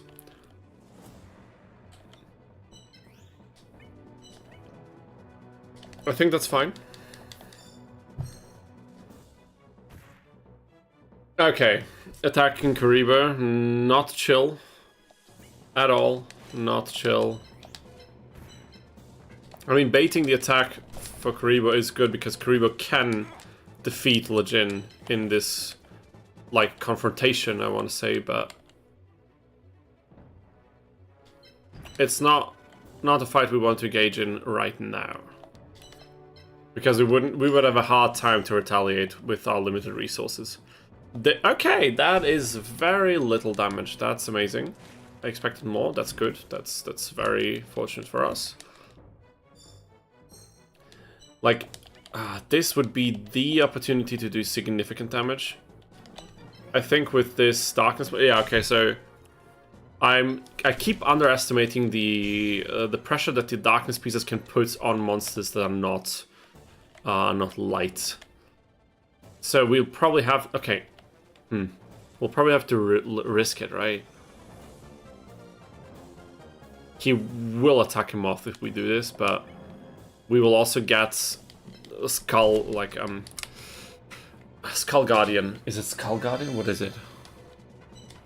It is Skull Guardian, yes. We will destroy Skull Guardian with fairly minimal... Okay, but then he'll also do this. This would be very problematic. We cannot do that. No, we can't. There's no way.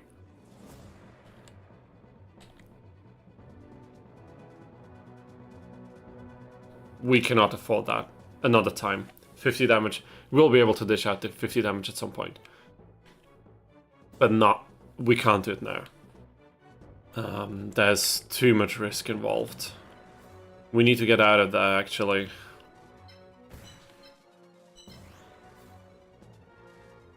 We could, however, bait it like that.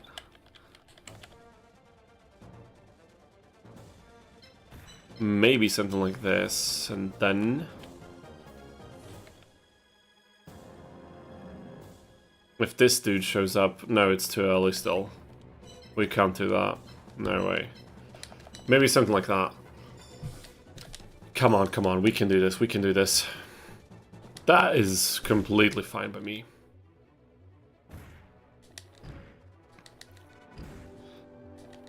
That is completely fine, because now we can get the destruction on this particular symbol. A symbol on this particular piece. That's what I was about to say. Like in this case, we are quite safe from Legion. Like we could place Karibo here, and we could do this. We could place the symbol here, we could move our arm forward. He would now he would want to attack the symbol with both fire monsters, and I think we can capitalize on that. 1, 2, 3. 1, 2. He could attack the moth like this, so I need to move it away. But we also need to be careful about any of these shenanigans. Maybe one to the left. And then again, think about this monster. Not make ourselves too vulnerable. Maybe here, I don't know. Was that smart? 79, wow. Oh, because he's standing in the water. That's actually... We could totally abuse this. And we can abuse that situation completely. Okay, I think we have... Oh no, now I have to turn the light on. Oh my god. I missed the timing. If I did it like a second earlier, it would have been even better, but it's okay. It's completely fine. Because now we have an opportunity to attack the fire monster while it's standing on a water field. And I think this is a good opportunity we won't get. Oh my god, I'm a moron, I'm sorry, I'm sorry. Of course we can get 2... Why was that difference so drastic? Oh my god, this is a fire landform. This right here, look at this, wait, I need to move my camera away. Do you see this? 40 wood, 60 fire. What the hell? Oh my gosh. Luckily for us, there is an alternative. We could do this. Let's see if it's necessary even. It will be necessary.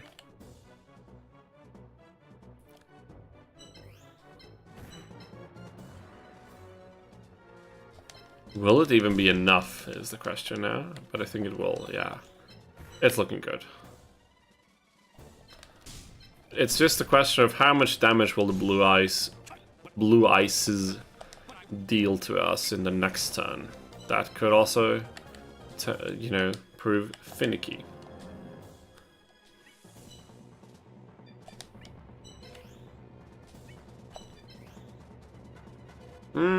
I don't particularly like that at all. No, it really depends here. I'll still attack. And I'll do this on top of it.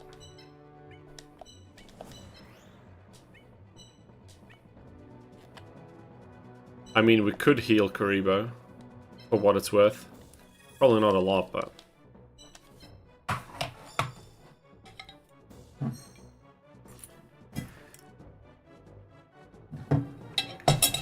Nice.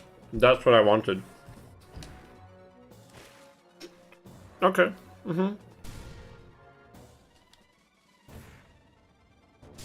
What? Are you kidding me?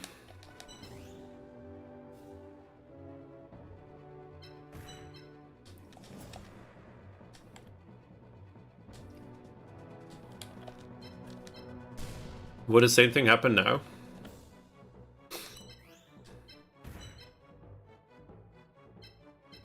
I mean, 40 damage helps. I hope he's not gonna one-shot Cockroach Knight now, but I have to see. That was ridiculous. He would. That is incredible.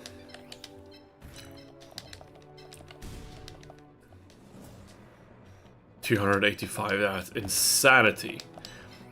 Absolute freaking insanity is what that was. What the hell, even? Oh my god, Seto, you've... Ah, damn it, dude. Would you stop for a second? Please. Would you stop for a moment? What the hell are you doing?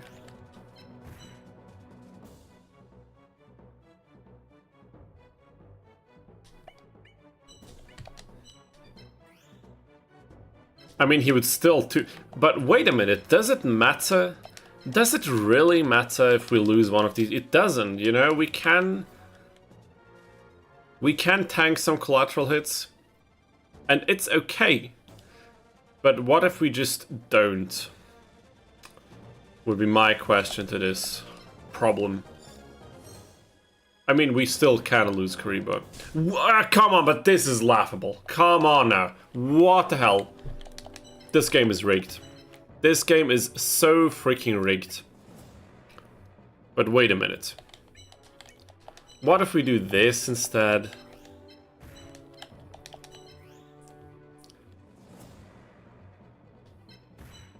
And what exactly is he gonna do now?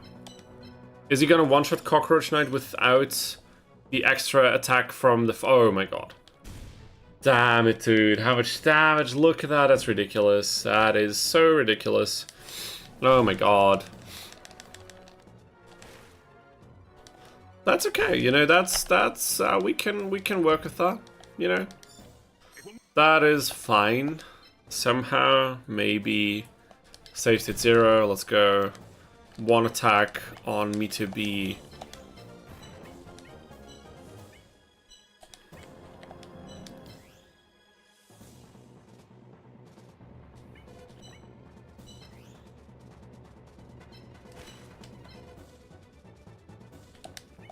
Okay, it's not worth trying to... Damn it, but this thing has so much range. We are losing pieces.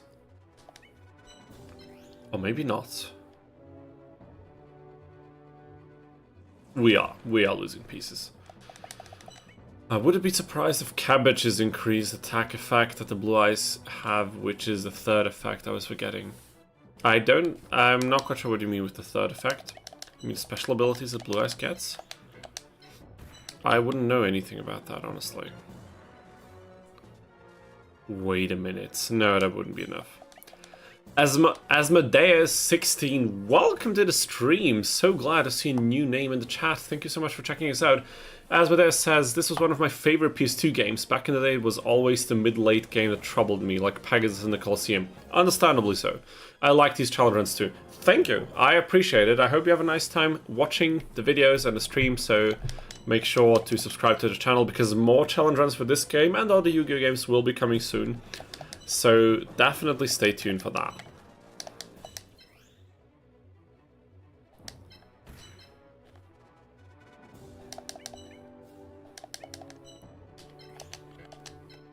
We are losing pieces now. I'm sorry for this. That was certainly loud.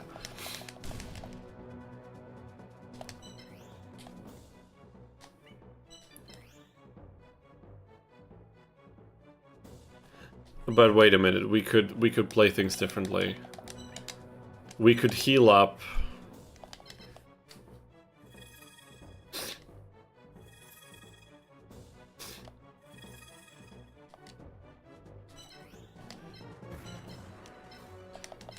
This might force Sato to do something differently than you would have otherwise. 60 damage I think we have to take. It's decent enough, right? Doing only 30 there because the defense is so high from the light field. Oh my god, incredible. He could attack twice. Like, he could attack the moth twice. What if we do this? Is that smart even? I have no idea. Yeah, okay, he's one-shotting that thing. Priorities, but Meteor B is falling next turn. Like, guaranteed. Okay, Symbol is in danger. Symbol is actually in danger. That hurts.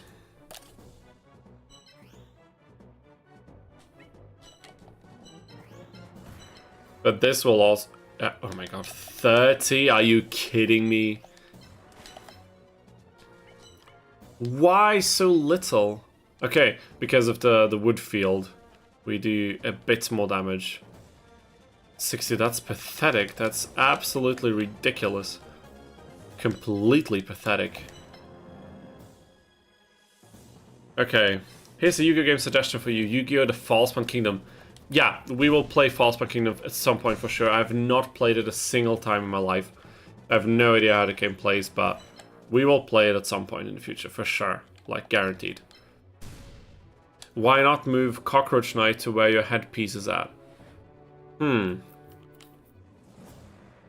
mean, we could have done that also.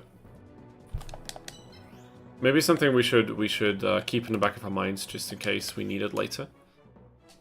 This way we can keep the symbol still alive and check. You could have killed one monster in that previous turn. You think? Maybe I have to move back then, I don't know. I mean, we're chipping away at this blue eyes. Can we destroy it next turn? Probably not. Karibo is gone.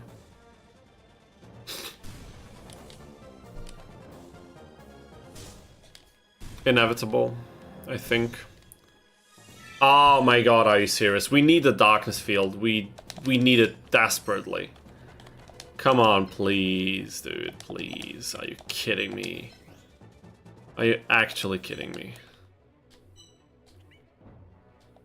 Is this over? Dude, are we gonna lose? Are we gonna lose here?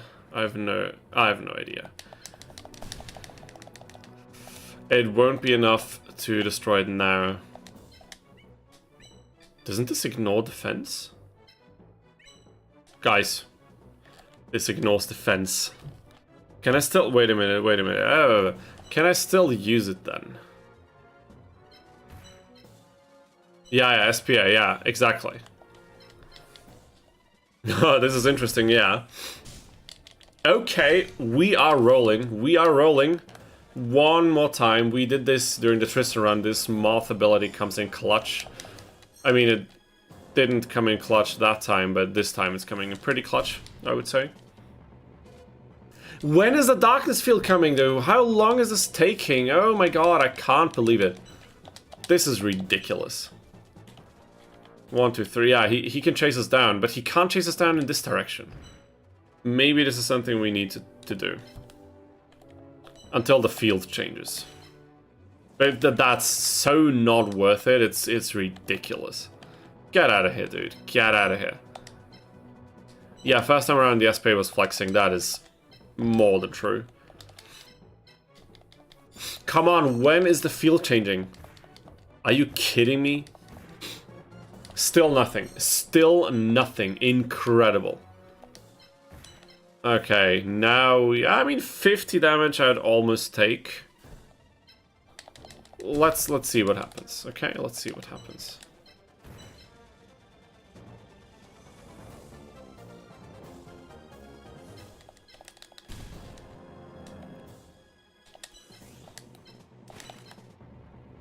No way in hell. Not a single chance.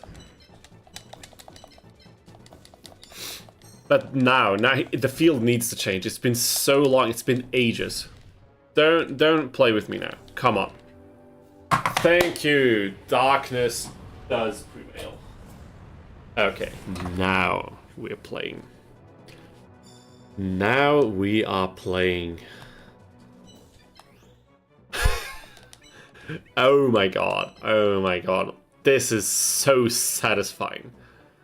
Dude, we're gonna wipe the floor with this dude. Look at this. Look at it, Sato. Not so cocky anymore, huh?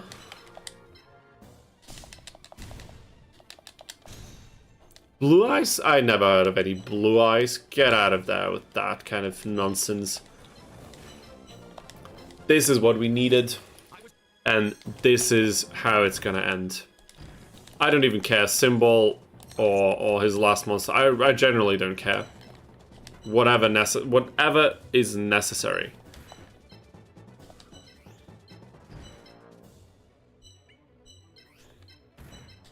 Give me the win.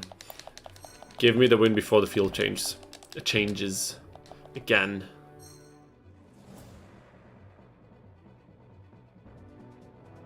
Wait a minute. We have quite the low PP count. So this thing will still destroy us if we're not careful. So we need to play it smart.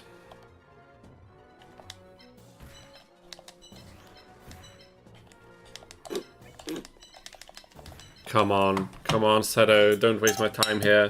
Give me the win.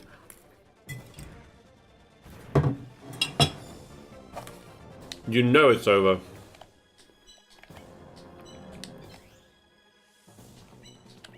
Guys, we got it. Guys, we got it. And in honor of... Wait, who was it last time? Okay, it's not gonna work. I thought we can get the finishing blow with Cockroach Knight, but we're not gonna do that. But still, honorary finishing blow for one of the perfectly ultimate great moths.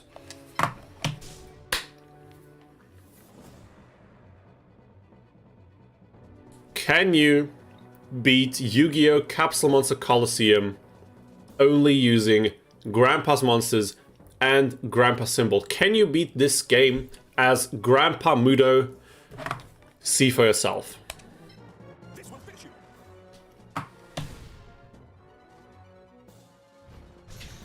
Don't think you'll get away with this. I will get my revenge, Yugi. No, you won't. Guys and gals, we did it. Oh my god. This was a wild ride. Took a bit longer than expected, but a sigh of relief. Amazing. That was fantastic. So, thank you to everyone who was here with us for the last 3 streams, including today now. This was the a 4-part series of trying to beat this challenge. We had our up and downs, we had our difficult moments, we had our satisfying moments. We had very, very tense moments as well, especially near the end now. Some surprising ones even. Thank you so much for sticking around. Thank you for supporting the stream by just being here, by participating in the chat. And those of you who are watching on YouTube later, because you might not have been able to catch the stream, thank you to you too. And also for YouTube, once you're seeing this in the long form video, thank you to watching until the end. This challenge has been a blast, like every other one that we did so far, and many more are gonna come very soon, so make sure to subscribe and stay tuned for this. And we are done. Level 2 Blue Eyes, we're taking this. Me to be... Skull Guardian, that's okay.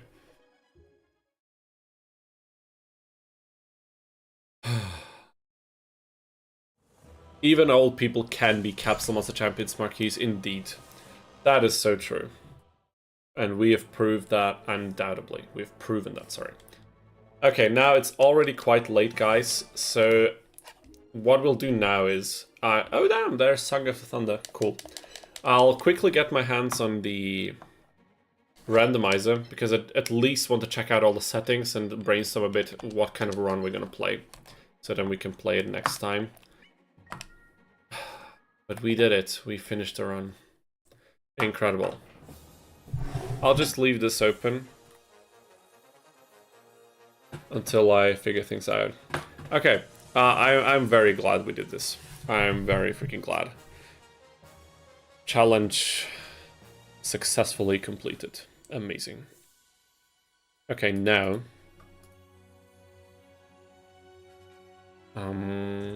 let's go to GitHub. Excuse me, I'm a bit burpy today. I hope it's not too loud. Let's go to Margin Wamu's page from the GitHub and get the latest release. YGO CMC Randomizer version 1.7.2. Okay, so Margin, I think you're still with us in the chat, if I've seen correctly. Yeah, you're there. Thank you, by the way, for the congrats. I almost said I checked Margin's stream a few days ago. I got a lot of interesting info. The randomizer is awesome as well. Yeah, for sure, the randomizer is amazing. We are gonna take a look. Do I need a separate copy of the game? Like, should I copy the game ISO file or anything when I do this? What's the situation here? What's the best way of applying this thing? Let me just quickly, let me shut down the game and the emulator. Let's switch to the just chatting screen so you can see. You can actually take a look at something, and maybe we're gonna put on some music. Yeah, that's good. That's way better. It will make a backup, but still make a copy. Yeah, okay, that's what I figured. Always good to make a copy, just in case. Okay. Where do we have it? Simulation.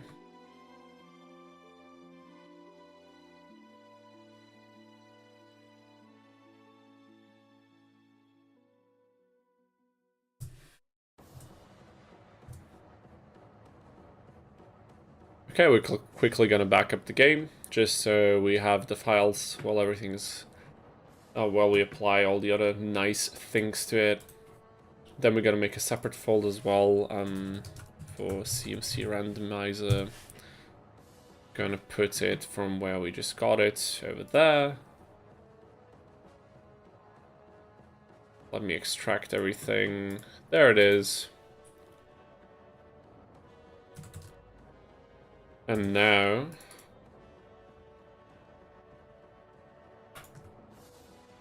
I'll make another copy of the game and put it there, which is the one we will then change out.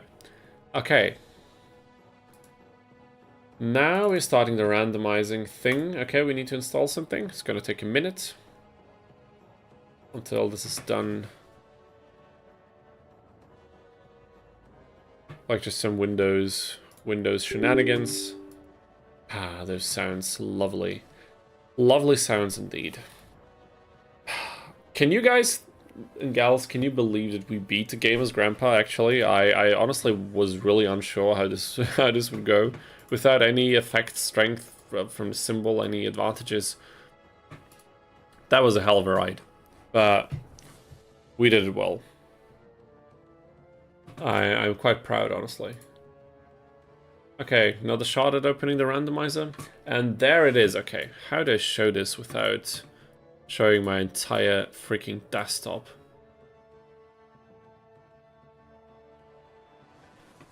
Let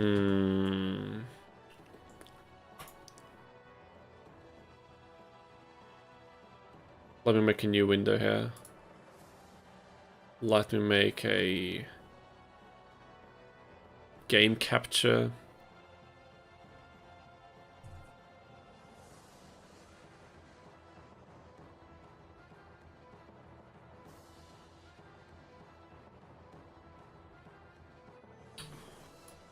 Let's see if this becomes visible on stream.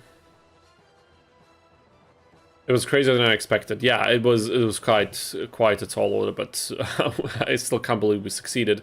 Emil says, I don't think there are any harder challenges in the base game remaining. You might be right, but I think there's a few that could be cool. Well, actually, I think there are some harder ones, but it's just a question of, are they really possible? You know what I mean?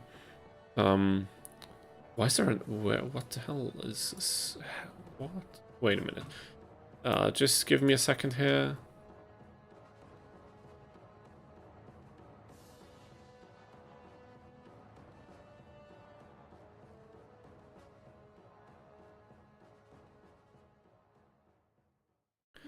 We are not seeing the randomizer, are we?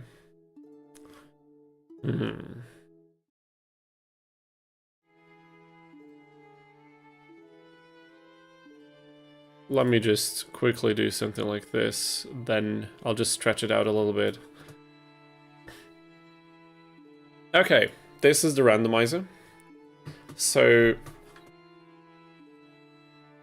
we're not going to do this.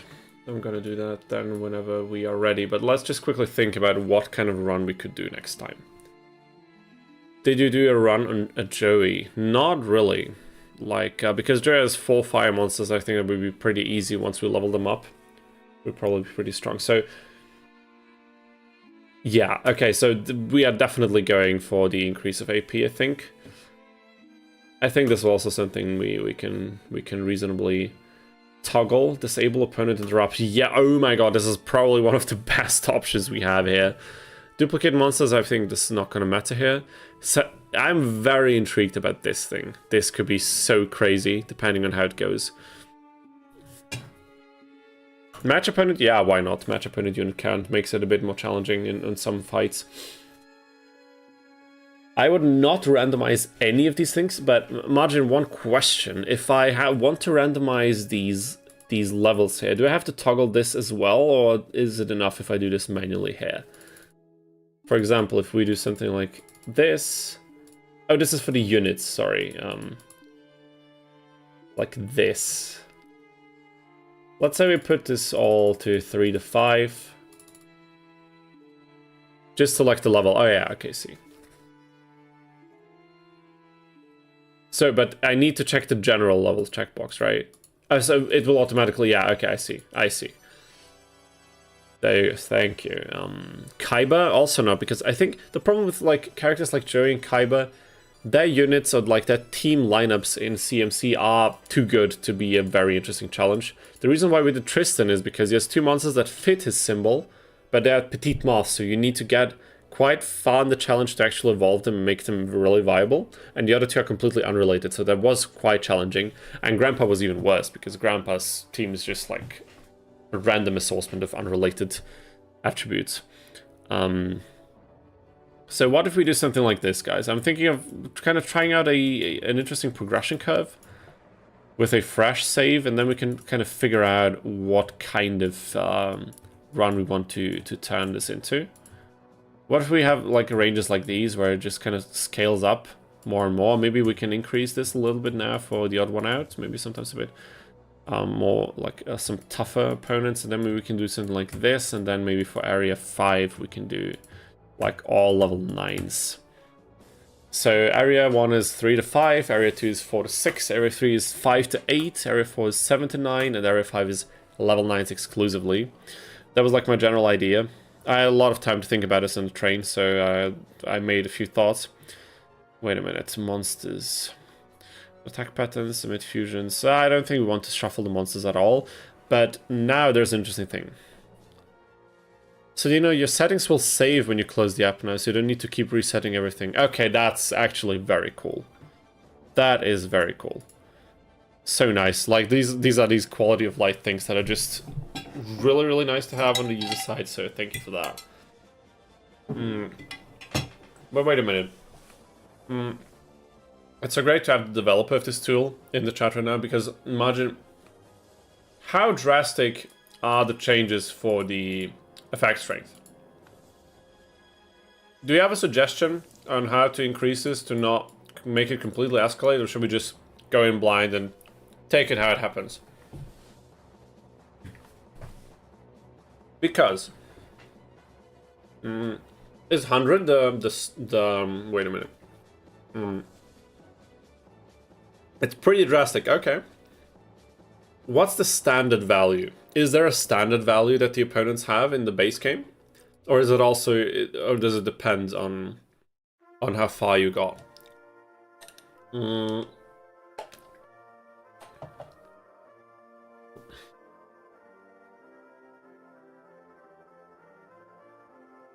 And I figure we could shuffle the symbol. Standard error 1 is 50. Okay, damn it, dude. Should we shuffle that? Challenge run idea, play with no attacks, only use special... John Bondi, that's a great idea. I already had that idea some weeks ago, and I was briefly thinking about whether that would be possible, but I put it off on like something I will check out way later down the line, because I think there are enough special abilities that do damage, but it's definitely a good question of whether it would be feasible to combine them into a run where you can really get away without any attacks. Because how are you going to win the first few duels? That would be an interesting question, but definitely a run I would love to do, because it's such a unique aspect of trying how you can try to beat the game. Okay, area 2, 20, 30, area 3, 30 to 50. I mean, we could up them a little bit, but it depends then. Is it necessary? If we increase the levels that much, wouldn't it be enough? If we want the challenge. Do we want that much of a challenge? I mean, I suppose so. Wait a minute. If we shuffle the levels of the units, like if we shuffle the levels during these fights, does it also go for the level of the symbol? And does that have any effect on the effect strength? Yeah, let's actually just, let's just maybe increase it a little bit. So I'll just follow your advice, and then I can blame you if it's too difficult. No, of course, that was a joke. We're not going to do that around here.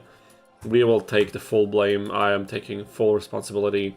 So maybe we can do something like, I don't know, maybe something like symbol level has no effect. Okay, I see.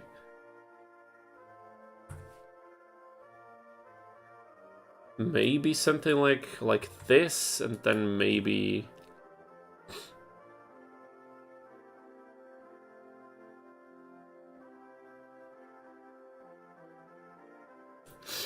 Is that too crazy? Is this too ridiculous? Gaia to Guide the Dragon Champagne would answer that question for you. Oh my god. I love Gaia the Dragon Champagne, dude. That's hilarious. Area 5 is low. So does Area 5 usually go up to 100? In that case, we could also do something like this. Kaiba has a symbol effect of 110? Wow. Okay, so we need to increase them a bit more drastically, right? Okay, so wait a minute. If Area 3 is like this by default, how about we do something like that? Maybe? To be a bit more drastic? Okay, let's do something like this. Let's do something like this then. And what if we then do something like... I don't know. Is that still low?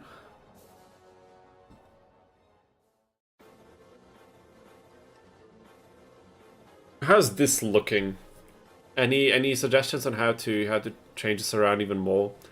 And will this be beatable? Guys, what kind of monsters are we going to use? Which element are we going to play? Or should I pick something for next time? Because I think we won't do any more fights like this. Simply because I need to go to bed soon. Completely dead honest with you, but that is fine. Okay, we will just kind of...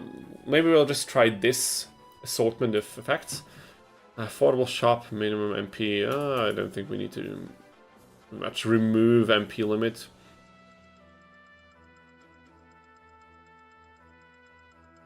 Now, this is the question.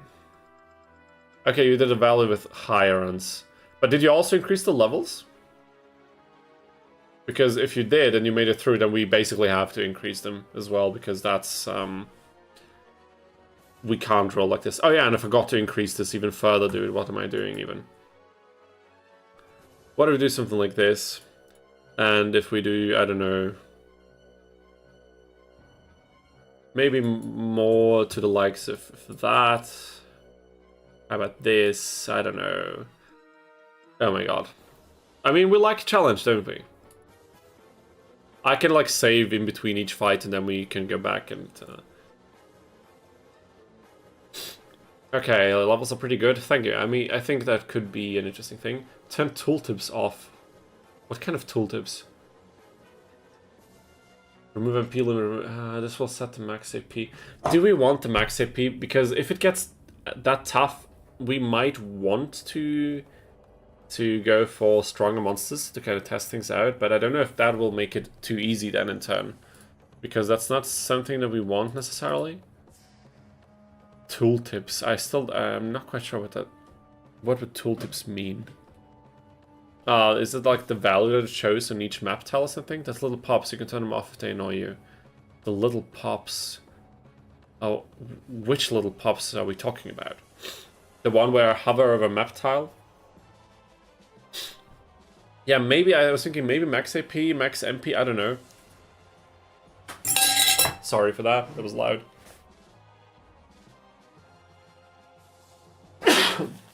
That as well.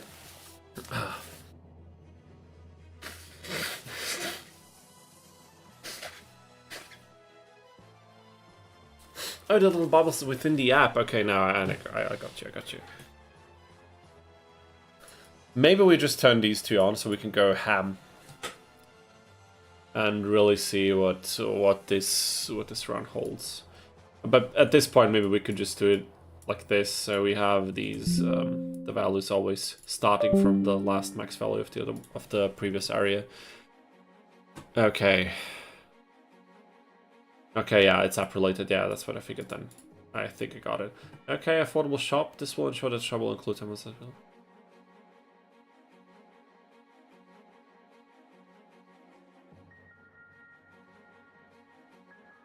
I think we'll just leave this. Oh yeah, the checkboxes. Oh my god, I completely forgot that.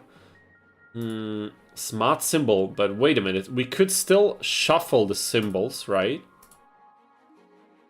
We could shuffle the symbols so that some of the opponents have corresponding symbols to the monsters they play, like Grandpa.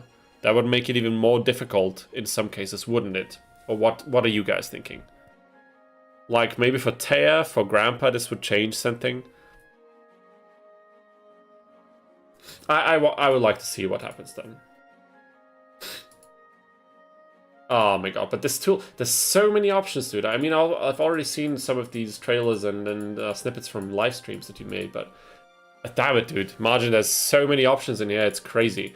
You're a madman. Like, you deserve all the donations. Guys, if you happen to want to try this out, the randomizer, and play this game in a bit of a different setting, Margin is still developing the randomizer here, adding options, sometimes even every few days, it seems, at least in the last few weeks. So make sure to support this project, and also if you can afford it, maybe donate a few bucks to his endeavor. You can check his socials to do this. I already did, because I think this is definitely something that is very worth supporting. You also have a button here. I also supported Oak with a few spare bucks I had for the Libra mod, also a project definitely worth checking out. And Margin is also developing modding tools for this game at some point, so the future is bright, people. The future for this game is bright. What type of symbol will we play? Kavil, that is still the question. I have no idea. We need to figure something out until next time. Something we need to figure out, because I have no idea. If it will be a difficult run, so we definitely need to go for a feasible strategy. I never really did proper playthroughs of like water using the wood symbol, for example. So this could be a nice callback to the nostalgic days. Start a water playthrough, but with a wood symbol, and try to use mostly water monsters. So I could whip out the white dolphin. That could be cool. We could also go for a specific strategy, like trying to get, like to use Yugi's monsters exclusively or something like this. Could be an added challenge, but then again, would it be feasible to do this? I have no idea. We could try it out though.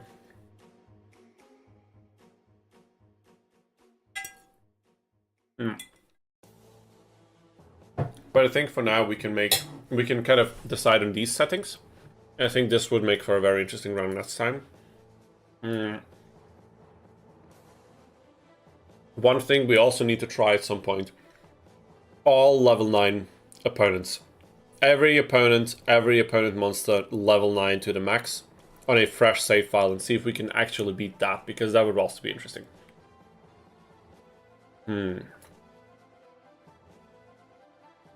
Ultimate Moth, definitely strong.